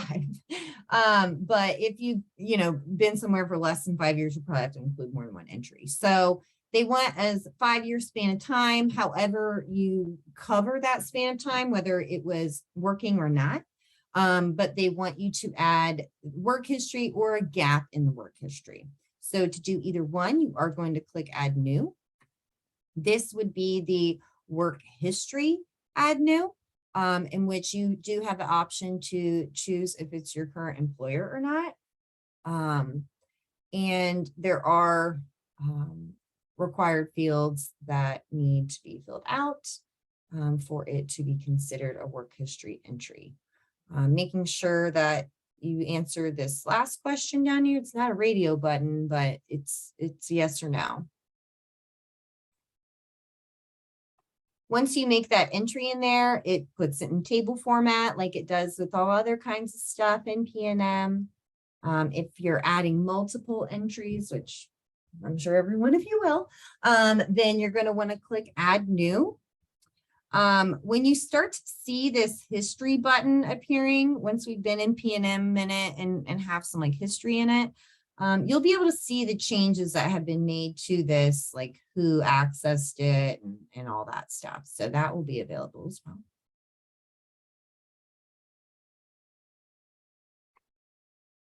If you have in that 5 years, some time that you weren't working, maybe doing training or education or something, then just specify when that gap started and when it ended and what was the reason for it so that they can, accommodate for that time within the past 5 years. If there's more than one gap, then you just do the add new for each one. This is W9 required application page in which the individual, the provider's name will populate here with their social. Blurred this one out. And then you'll have to just make selections based on your tax situation. And then a supporting document, an upload, a W9 or a 147. So this one is chosen the individual sole proprietor.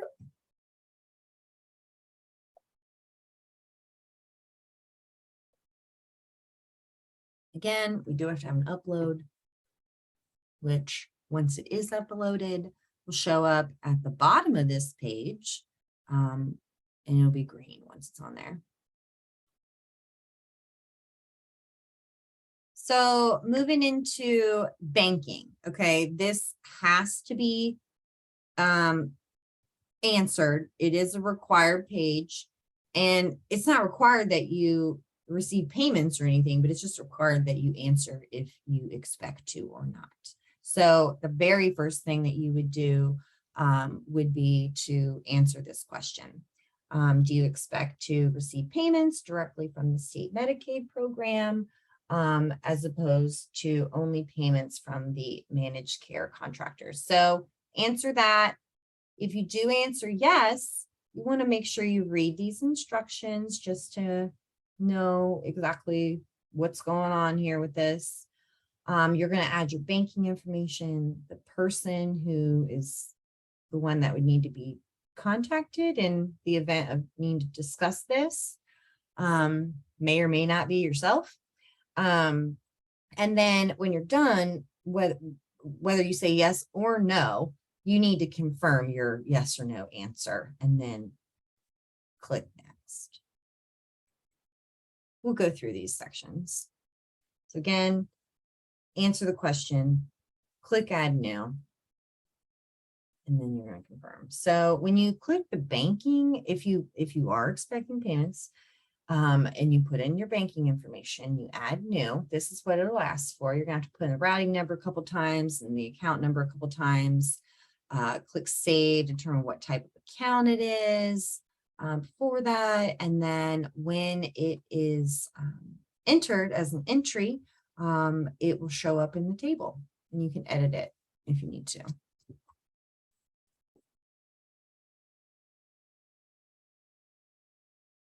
And the contact person is real similar. You add a new, putting in this information, clicking save so that they can be shown on the table for the person to contact.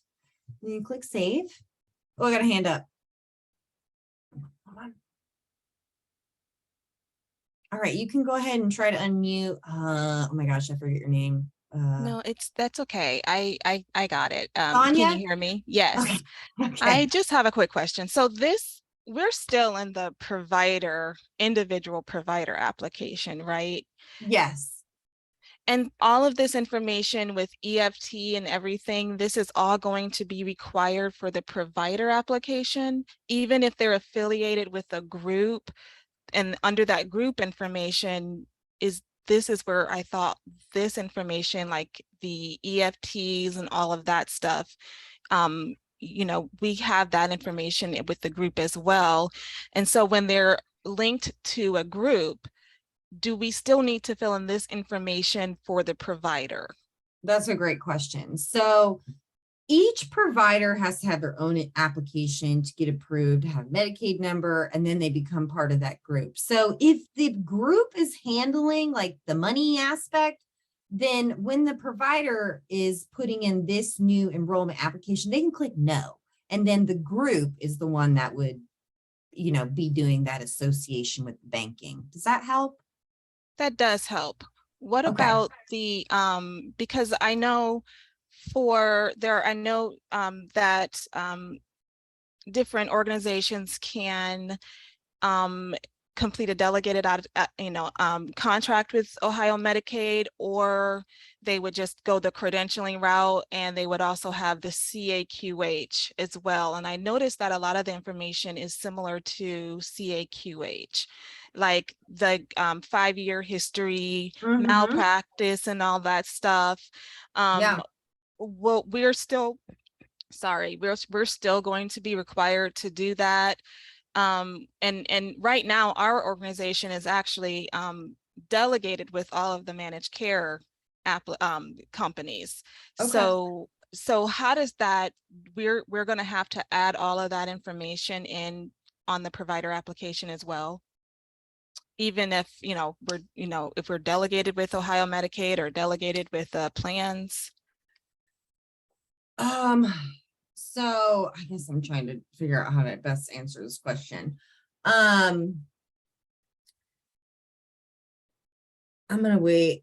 Hold on. Let me consult with my training team. I'm not exactly sure how to answer that one, Okay. but I do know that each group might handle like the billing and stuff differently, and that they can associate to their group. But if the provider's like not doing it like on their own,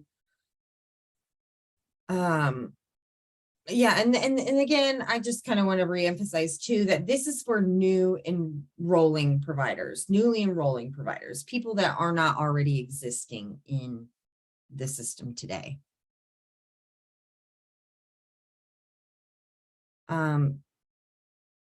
You wouldn't, if they're already in the system, that information should carry over. And so only updates would be needed from that point if that was the situation. Does that help? I hope I answered your question. Well, I mean, even moving forward after October 1st, it would still, for initial providers coming on, who we would be enrolling, we would still need to know that, like, what's going to be required moving forward. Yes, so it's great that the people who are already enrolled won't have to do this. But then I'm wondering if they would have to do it at revalidation time as well, if that information was not included when their MITS information came over, will it then pop up during revalidation that stuff would have to be entered? No, you're right. No, that's a good question. It will pop up with that because it's part of it now. So it will pop up during a revalidation. So I mean, it's going to have to be addressed. Like, you just got to say yes or no, whatever applies, and it'll move you through it. Okay. I don't really know what else to say, but it will have to get addressed at some point, whether it's during that revalidation, re-enrollment, or during the new enrollment. Okay. Does this interface with CAQH at all? Okay, yeah, I wanted to touch on that as well. So thank you, because I kind of forgot about it after we started talking. CAQH, a lot of the information that is in there is also looking very familiar of what's going into PNM. PNM is this brand new system. It needs something to check itself against. It does check against CAQH. So in order for it to kind of validate this information, it's got to check it against something. So I get that it sounds like redundant of like putting it again, like why do I have to if it's already somewhere else? But once it's in here, it's in here. Okay, thank you. You're welcome. All right, good question. Good question. Yeah, like this might be a place that banking is just not handled in this portion of things right now. Maybe it's thrown in a weird place, but it will come up at some point in time. And you know, you can always make updates to things, or you know, if you put no and you actually need to put yes, or vice versa, you know, you can go back in and change it before you submit it, just to reiterate that.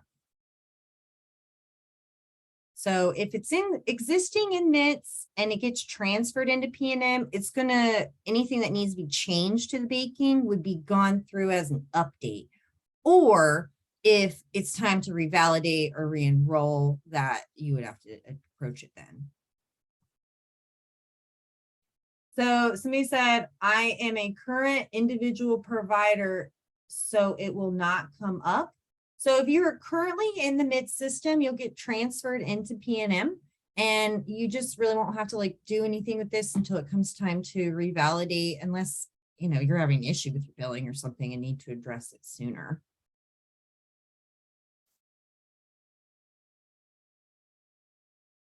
And I might have additional information to supplement that answer, if you just bear with me. I got my team working on some stuff. But once you address this page, yes or no, you do have to check mark the box to just confirm that what you put in here is correct. So just do what you think is right. I mean, that's what you're confirming. And if you need to go back and change things, that is available. But once this page is satisfied with the yes or the no and the check mark at the bottom, you're going to click next.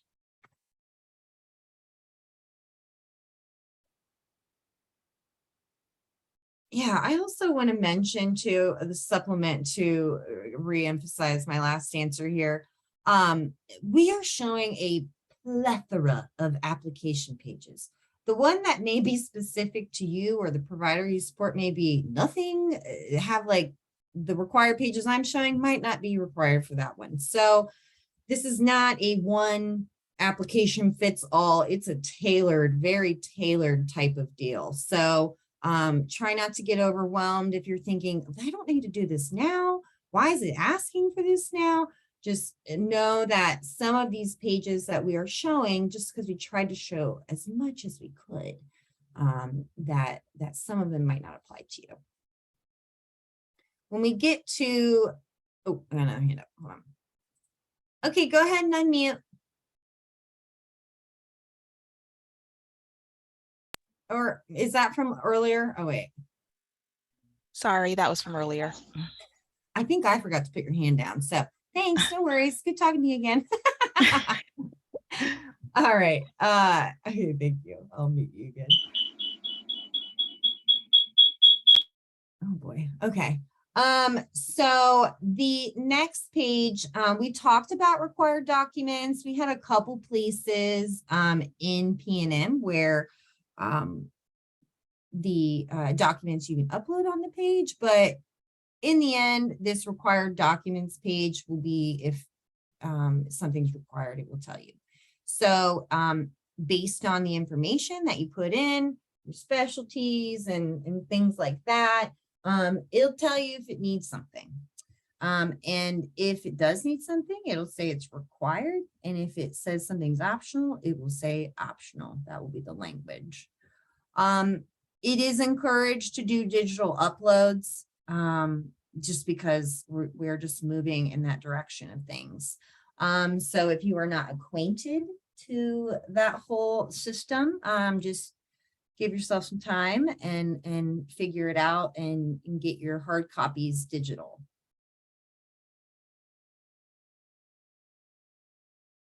And I'm sure there's somebody that would love to help you around with that. It's a great way to learn with other people. Troubleshooting.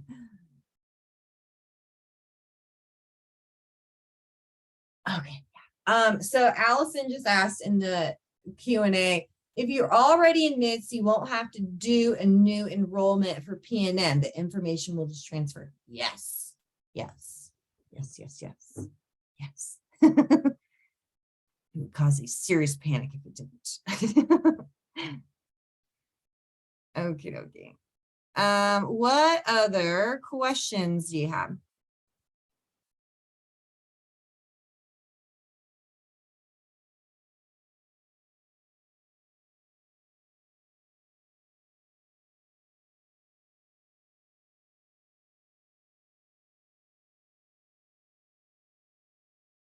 So I think something that, came out of that last little bit was the banking. Do we have to do it? It's kind of confusing if you're part of a group, who says yes, who says no. So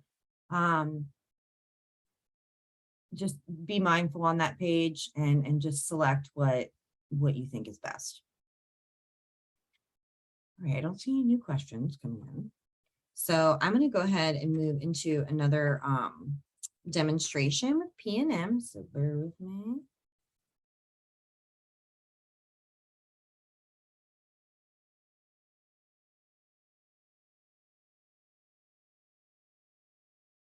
Bear with me. What is happening? Okay, here we go. All right. Can I get a thumbs up if you can see this? PNM. Yes. All right. So I went to my home. This takes me back to my dashboard. And I'm going to get into an application that I started for a dentist. And her name is Janelle. Let me find it. Here she is, Janelle Diaz. So I started it. I didn't finish it. She's a dentist. And I'm going to end up on her education page. So you can click this or this. I'm going to try this one this time. And then it takes us to Janelle's management of her provider file. So click enrollment, continue registration. Okay. And then it's got us on education. So this is where I want it to be. And you can see where we've been, where we're going, maybe where we're at in the race here. Oh, very close to the end. So that's good. That's good. So with our education, we're going to add new for the entry. I'm going to scroll down here and just show you that, we did talk about documents, but if there was supplemental documents that you feel like are necessary, there's like always a spot at the bottom to upload something. So that's sometimes why you might see it like twice, that on a required page. It might be up here and down here because it's kind of always down here as an option. But with the education, I'm going to do the drop down for it's just undergraduate and type in the school name.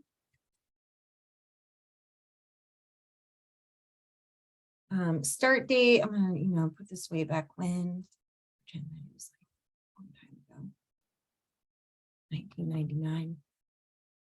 And we finished in 2003. How about it? All right. We'll say that we got a Bachelor of Science degree or nursing. We'll do science.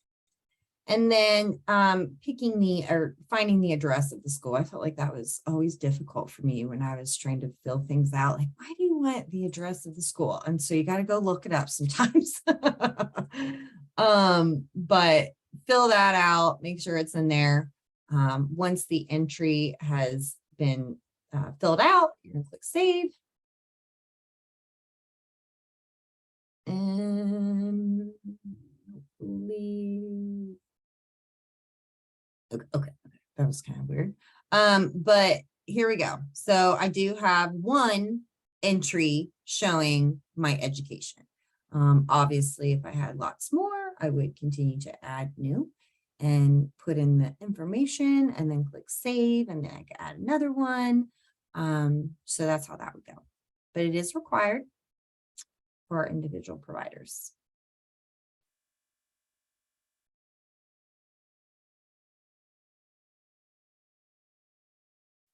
So moving on to that next page is malpractice claims history. I just wanted to show you this because it is required and it's one of those ones that just doesn't have anything right away.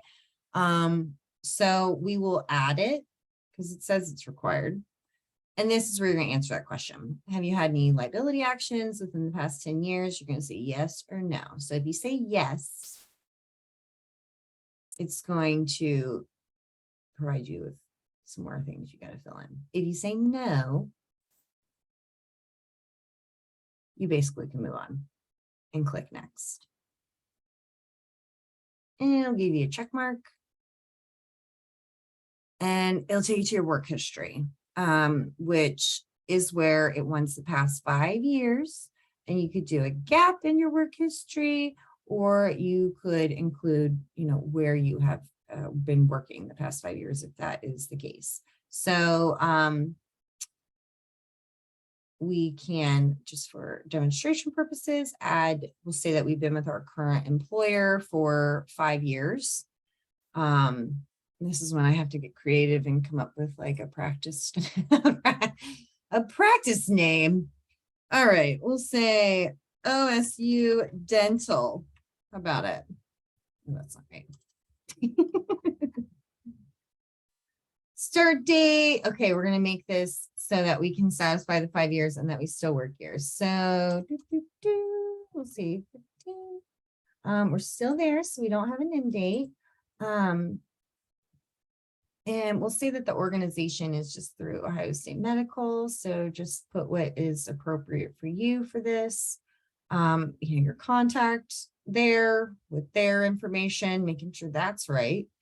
And then this is the drop down that I mentioned with the screenshot, that a lot of our yes and no's are like the circle buttons, but this one's not. So just making sure you figure that out. All righty. So that's what I wanted to show you on that one. And then I will get back into the presentation so we can finish this up and get through the agreements. I'll show you how we submit the application. And that'll be our last demo of the day. So agreements, it's towards the end. There is a lot of stuff on this page. It's a little busy, so I just want to walk you around it. There are different sections on the page that you'll have to use the scroll bars to navigate, and we'll go through those in just a moment. So we have agreement, which you have to accept and check mark the box. There may be several statements that you read through and just make sure you understand what they say. Scroll up and down to get through them. And then you'll go to the next section. Within that one, there is also a provision check. And if that is for you, then you want to click it, but it is in that little top section. So just don't go by it. Don't pass it by if you need it. So leave it blank if it does not pertain to you. And then under that, in the agreements, there is individual provider questions in which you can click yes or no. If you click yes, a little bit more of an explanation is required down here. If no is selected, you can move on. Then at the bottom of that agreements page is the attestation. So you do check mark this box. The person here is it could be yourself. If you are putting it in, you're your own provider administrator, you do it yourself. If someone is doing your application for you, then that person's name would go here. It does, keep track of the provider name. So if it's the same person up here, fine. If it was somebody else, then they would be the administrator, obviously, because that's who can do this role, and have to type in their name right there. And then they would click save. So talking about submitting the application towards the end. So once you do that, you can submit for review. You get a pop-up before it's like finally submitted, just letting you know, reminding you, let's take a look at things before we submit it to have it either be credentialed or wherever it needs to go after this. Making sure you got all green check marks for every single page, not just the required ones. It has to be all of them. Once you are ready officially, you click submit for review. And then you have the option to generate a PDF copy of this new application for your records. So you can't get that until it's done. You are able to view the application like once it's submitted, but you can't make any changes to it once it's submitted.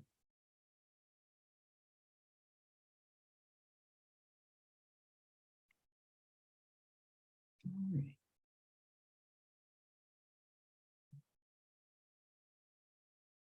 So that is nice. Once you do that, you are the home stretch, and it will give you a confirmation, and it will allow you to return back to your homepage. So if you are an individual provider and you are a one-person show, all you're going to have is your name with your registration ID and showing that your application's been submitted.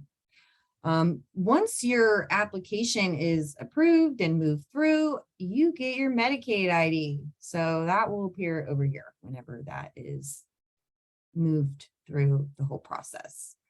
And then these will also be populated too, because they'll have, when you need to do revalidation and all that stuff. So, and at this point, when you're brand new, submitting a new enrollment application, once you submit it, this is all you're going to see. But you do want to check back here just to make sure, there haven't been any changes or whatnot. But you will get notified when, if something does change, like if it gets returned to provider, you'll get a notification.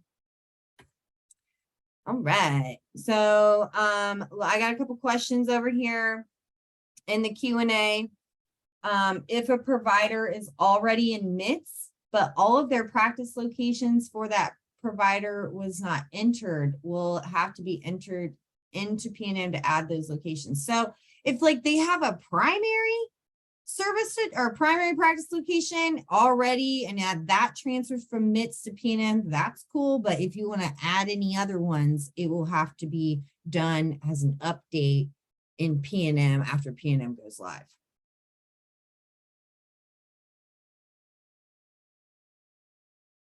And then another question, and P&M goes live October 1st.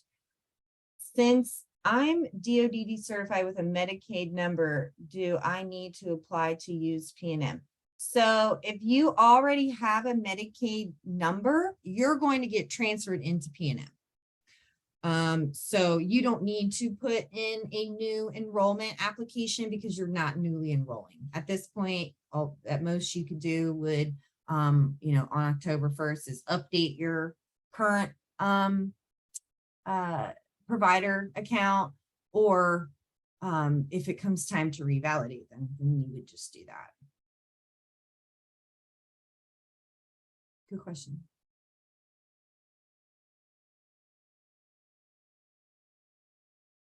All right, cool. Let's move into my last demo for you. All right, I'm gonna go back to my homepage. And we're going to submit this one. And this is for a nurse. What's her name? Okay, here we go. I think she's on my last page. I know this might look overwhelming to see all my pages, and I'm well aware of that, but I wanted to show you what it looks like to have more than one provider on your dashboard, because that might be your situation too, and so you may have agents and things as well. So who knows? Okay, this one look right. I'm looking for this one. She is a 65 provider type, nurse specialist. For pediatric is her specialty. I have not submitted her application, but I did start it. She does not have a Medicaid ID. So we are going to go back in and do that final submission. So we got to finish our application. Okay. It's got me on the required documents section and then just taking you through the agreements before we submit it. So let me scroll down here. Okay, look. So for this particular one, she was a nurse. She needs to provide a EVV training document. So, and then this one is optional, but I have to do this one. So, here we go. I have one ready. Beautiful. Cool beans. So that's all it's telling me I need to upload. I think I uploaded everything as I went before. So it's just saying that that's what I need. I don't know why it's saying it's not required, because it definitely says required right here. So I'm not really sure what's up with that. But scroll down when you're on this page to see if there's something down there. Sometimes there's nothing, like you've satisfied every requirement and really there is nothing that's required. So that might happen too, but just scroll down and see what's going on with this page. Also, if you're in the hard paper copy era and need to submit it that way, if you're having troubles with uploading and things, try to get through it, because we all need to try. But if there are certain things that need mailed, this is the address to do that with. I'm gonna hit next.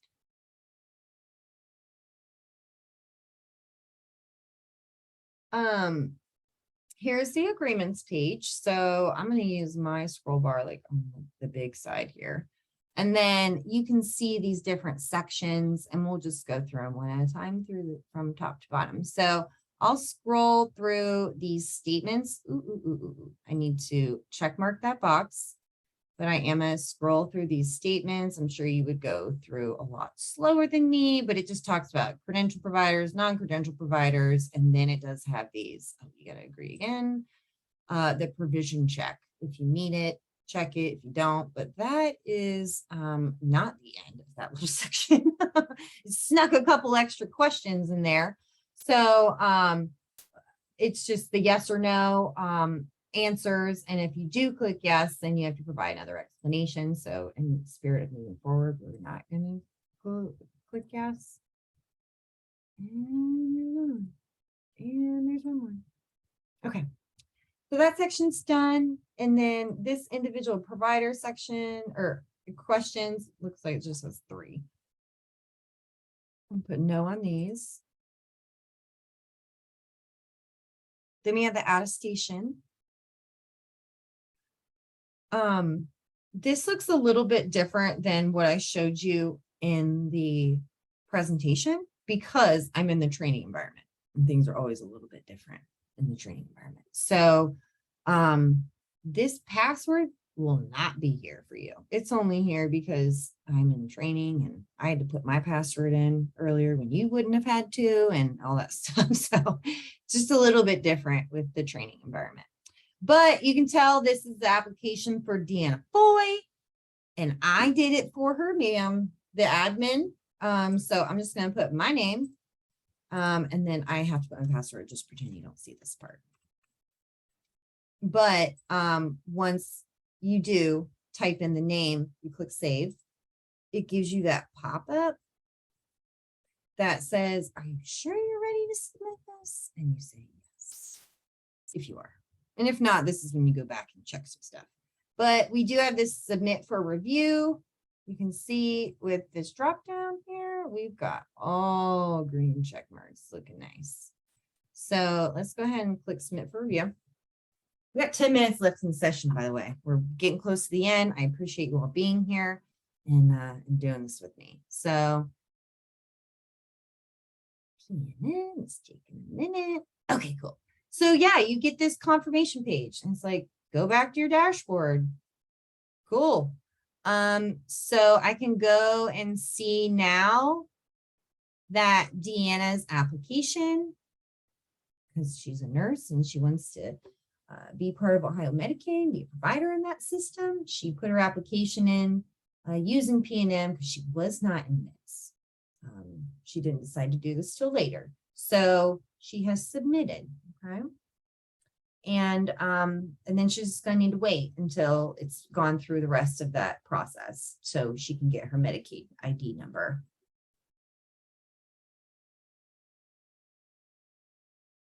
All right, everyone good on that? You want to see anything else like while I have this open right here?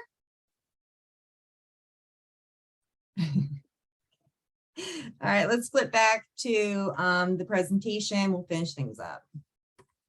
So just did that. Okay, after you submit it, I said make it something that comes back and you might not, you need to put something else in there. Maybe you upload the wrong document, who knows? So if it gets returned to provider, that primary contact person on that primary contact page is the person receiving an email indicating there's a notice in P&M they need to look at. And then we'll show you how to access that notice here in just a moment. The notice may require you to act, might not, might just be like a notification, but you want to get in there and check it. So after you submit it, it will get sent to whoever, whether that be a credentialing specialist, enrollment specialist, but somebody else takes it downstream after you.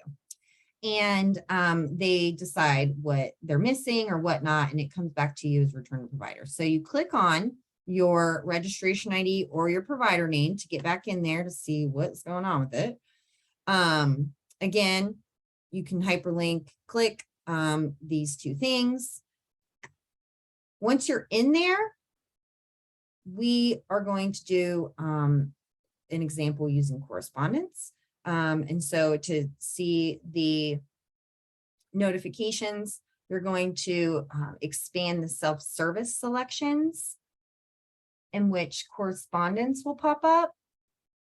And then there's a drop down for enrollment notifications. And you need to select that. There's different options in there, but for notifications due to a new enrollment application, you're going to want enrollment notifications.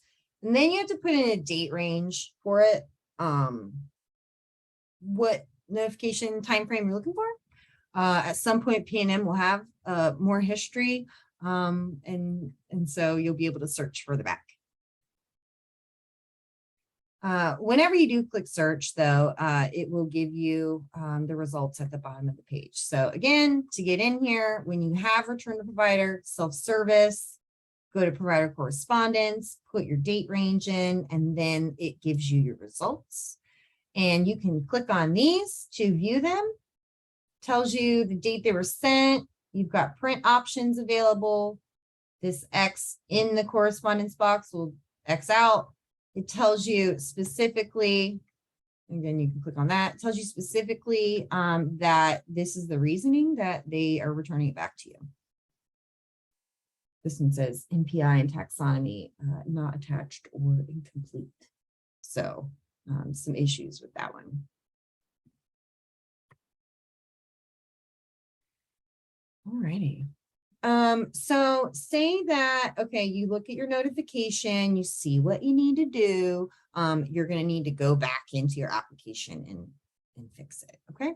So you're going to, from that self-service function, when you get done looking at that, go up here to enrollment actions and do the continue registration option. And then it takes you to the page or pages that it's referring to in that notification. where you used to see a green check mark when you submitted it, you will now see an exclamation mark that is yellow. And so you will know that that is the, that needs addressed. And it will also put up here in the top left what exactly it needs on that page. So look for your green exclamation mark. When you are done satisfying those and get the green check marks, you're going to submit it again, get that pop up, and then submit for review. After you get your green check, then you get your submission confirmation again, in which you can go back to your dashboard and see that it's submitted again after it's been returned to you.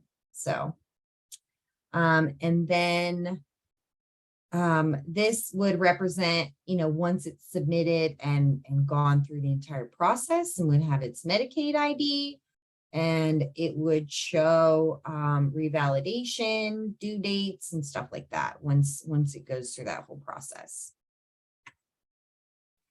All right, so we got 4 minutes left. I'm going to go through some summary stuff and then take any final questions. I do want to like maybe take you into Absorb if we have a moment, but we may not, I'm sure.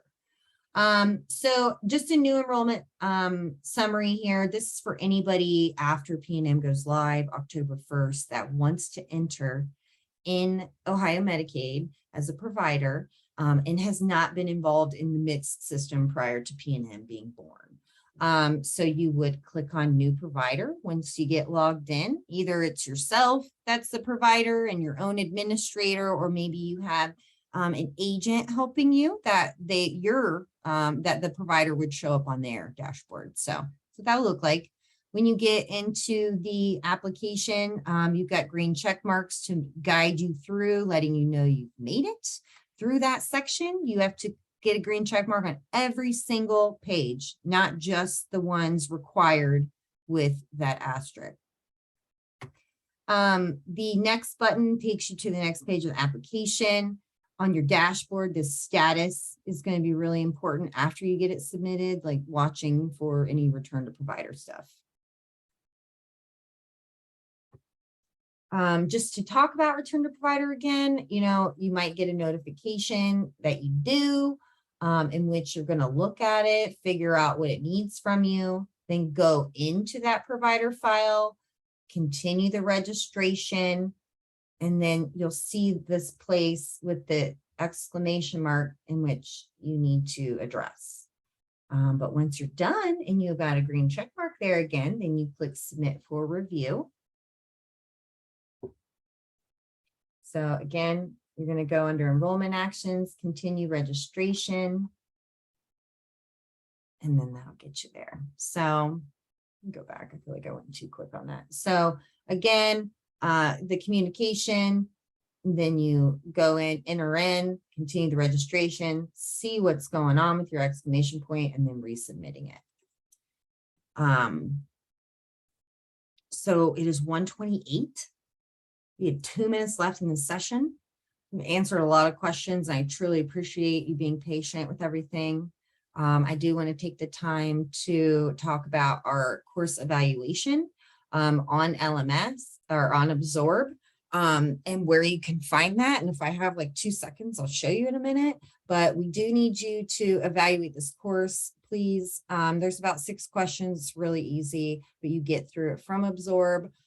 We've got training materials on Absorb, right? Make our email address known. Hopefully we can put it in the chat or something, but let me show you where to, where to go. Let me show you how to get into Absorb. So the link that you will get to Absorb is up here. I already have mine preset. So, and I already have my ID and stuff set. So just hang on here. Once you log in, might look like mine, might not. So it has different sessions. I got a whole bunch, but you want to look at the one that you signed up for. So like you want to view whatever one that we are in on your page here. When you click view, this is not the correct session. I'm sorry, I clicked on the wrong one, but this evaluate course is in the same exact spot on every single one. So this is how you get to this. You go and view it. Yeah. So once you get signed in and you're in your courses that you signed up for, you go in and evaluate them. So view and then evaluate course. And then they'll take you through that. And John put that in the chat, and it is 1:30, and I truly appreciate you all being here today. Good luck with everything, and please keep us posted on things that you uncover and need along the way. Thanks again.